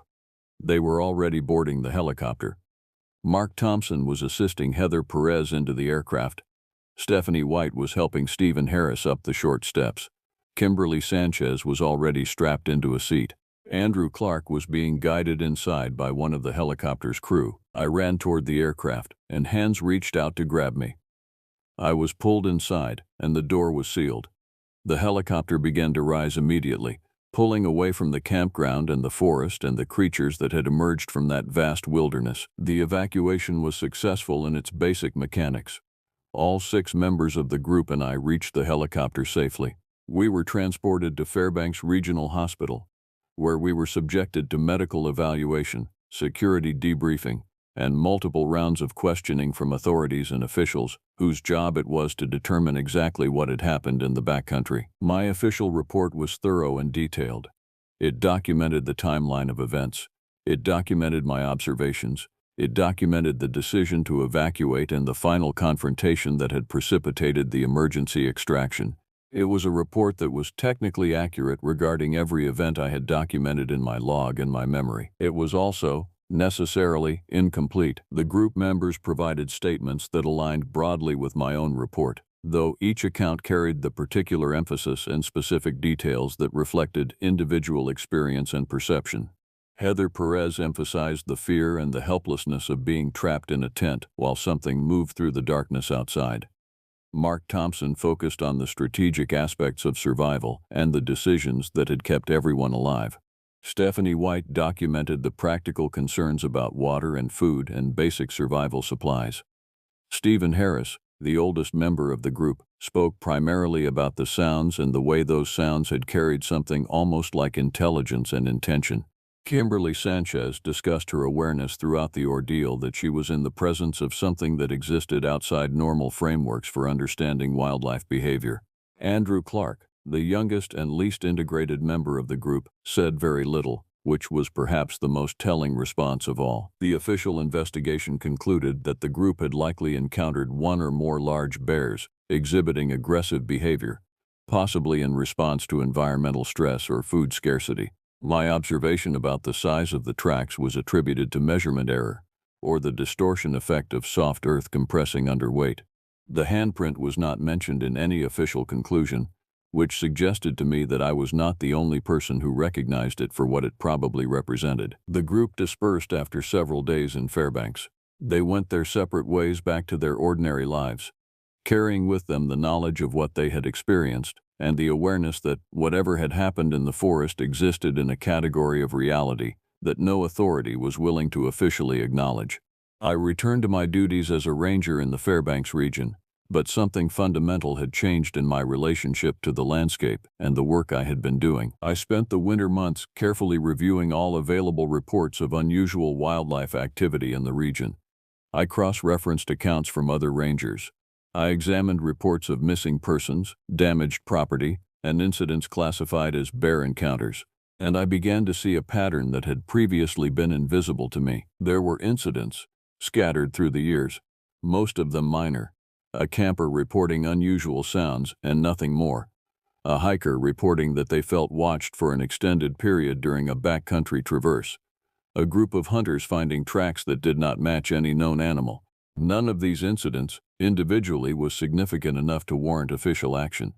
But taken together, over years and decades, they formed a pattern, a presence, something that moved through the landscape with deliberate intention, avoiding major centers of population and activity, but occasionally interacting with humans who ventured into the truly remote areas. I began to understand that what we had encountered was not an anomaly.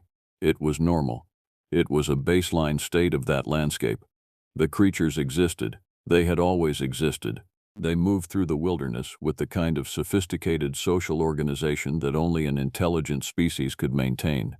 And we, as humans, moved through their landscape as occasional and generally inconvenient intruders. 18 months after the evacuation from that campground, I received a letter. It came to my workplace at the ranger station, addressed in handwriting that I did not immediately recognize. The return address was from a town in Pennsylvania. When I opened it, I found a handwritten note from Stephanie White. She wrote that she had wanted to check in, to see how I was coping with what had happened. She also wrote that the group had maintained contact, and they had come to a collective conclusion about what they had witnessed. They had researched extensively during the months following the evacuation. They had consulted with wildlife experts, though they could not provide those experts with information specific enough to warrant official investigation. And they had come to the conclusion that what they had encountered was something that existed in a category of cryptozoology that most mainstream science refused to take seriously. More importantly, she wrote, they had come to accept that the creatures were not aberrations or anomalies. They were part of the landscape. They were part of a functioning ecosystem that existed largely beyond human awareness and human control. And the most important thing they had learned was that the creatures seemed to have specific territories. They did not roam randomly. They maintained particular areas as their own, and they seemed to tolerate human presence only to a certain degree before beginning to move toward confrontation. Stephanie's letter ended with a suggestion. She encouraged me to consider whether it was wise to continue working in an area that was clearly inhabited by creatures that had demonstrated their willingness to approach humans when they felt their territory was threatened. She did not say this unkindly. She said it with concern for my safety, and with the understanding that what I knew about the landscape where I worked had fundamentally changed my relationship to that work. I read that letter many times. I considered her suggestion carefully, but I ultimately decided to remain in my position, because what I had learned during those nights in the forest had granted me a kind of knowledge that I felt obligated to carry and act upon. I knew that the creatures were there. I knew that they had social structures and territorial boundaries. I knew that they could communicate across distances in ways that suggested linguistic capacity. And I knew that if humans continued to encroach on their territory, if we continued to establish campgrounds and hiking trails and tourist infrastructure in areas where they lived and hunted and gathered, then more confrontations would inevitably follow. My work changed. I began keeping detailed records of wildlife observations. I began to advocate, quietly and carefully, for the restriction of human access to certain areas of the backcountry. I began to push for education programs that taught hikers and campers about maintaining vigilance in remote areas, not because of bears or standard wildlife, but because there were creatures in those wilderness areas that deserved to be acknowledged and respected and given proper space. Most of these efforts met with resistance. Park managers wanted to expand access, not restrict it. Tourist industry officials wanted to increase camping capacity and hiking trail infrastructure. The official position was that there was no evidence of any threat that warranted additional restrictions. I could not argue with that position using evidence from my own experience, because my experience would have sounded like the accounts of a disturbed individual or someone prone to exaggeration. But I persisted, quietly, steadily, and I moved the rangers who worked under my supervision into a training program that emphasized vigilance and awareness of the landscape in ways that went far beyond standard wildlife protocol. I encountered the creatures again twice in the years that followed the initial evacuation. Both times, I was working in the backcountry alone, conducting routine patrols. Both times, I maintained a careful distance. Both times, the creatures seemed to regard me with something that might have been recognition, or might have been assessment. I did not attempt to communicate. I did not attempt to approach. I simply acknowledged their presence, adjusted my route to move away from their area, and continued my work. The last time I saw one of the creatures, it was in the twilight of early evening, standing on a ridge approximately 300 meters from my position. The light was beginning to fail, but I could see it clearly enough. It was watching me with a kind of steady regard that suggested thought and intention. I did not raise my rifle. I did not attempt to photograph or document what I was seeing. I simply stood where I was, and the creature stood where it was, and we regarded each other across the distance as representatives of two species sharing a landscape and attempting to negotiate the terms of that sharing. Then the creature turned and disappeared into the trees, and I stood alone in the growing darkness, listening to the sounds of the wilderness settling into the night. The knowledge I carry from all of this is not the kind of knowledge that appears in official reports or scientific journals. It is the kind of knowledge that exists in the space between what can be proven and what must be acknowledged from direct experience. It is the knowledge that the wilderness is not an empty place. It is inhabited by beings that operate according to their own logic and their own purposes, and those beings are watching. They are always watching. They are assessing whether humans belong in their territory, and they are making decisions about how to respond to our continued presence. I have trained myself to move through the backcountry with a different kind of awareness. Not the awareness of predator or prey, but the awareness of an intruder in a space that belongs to others. I pause more often. I listen more carefully. I respect the silence in ways I did not before. And I am conscious, always, of the possibility that I am being observed by something that has a claim to this land, that predates my authority as a ranger, and will continue long after I have returned to whatever comes after this strange work. The group of 6 never returned to that campground. I do not believe any of them have returned to the Fairbanks region at all. They carry their own knowledge from that experience, and that knowledge shapes their lives in ways that only they can fully understand. Heather Perez moved to a small town in Arizona where she works in an art museum and apparently maintains no contact with wilderness areas. Mark Thompson retired and began conducting research into the documented accounts of cryptozoological encounters across North America, which suggests that what we experienced has shaped his entire subsequent existence. Stephanie White continued her career in logistics, but apparently incorporated wilderness survival training into her professional skill set. Stephen Harris passed away 3 years after the evacuation, and I never knew whether his death was related to his age or to the stress of what he had experienced in the forest. Kimberly Sanchez became a wildlife photographer who specializes in photographing large animals in remote areas, and her work is increasingly recognized for capturing creatures that appear to exist in a category outside standard taxonomy. Andrew Clark simply disappeared, which might mean nothing, or which might mean everything. As for me, I remain in my position as a ranger. I remain in the landscape that tested me and changed me fundamentally. And I remain vigilant, watching, listening, aware that the creatures are still out there, that they are still moving through the forest, that they are still making decisions about how to relate to the humans who persist in encroaching on their territory. The wilderness is not a place of simple categories. It is not simply safe or dangerous, known or unknown, understood or mysterious. It is a place where multiple forms of intelligence exist and attempt to negotiate the terms of their coexistence. And the creatures that I encountered in the forest outside Fairbanks are part of that complex reality. Whether or not any authority is willing to acknowledge their existence, I think about that night often. I think about the weight of their presence. I think about the deliberate way they moved and communicated. I think about the moment when the creature on the ridge regarded me across the distance with something that I can only describe as purpose.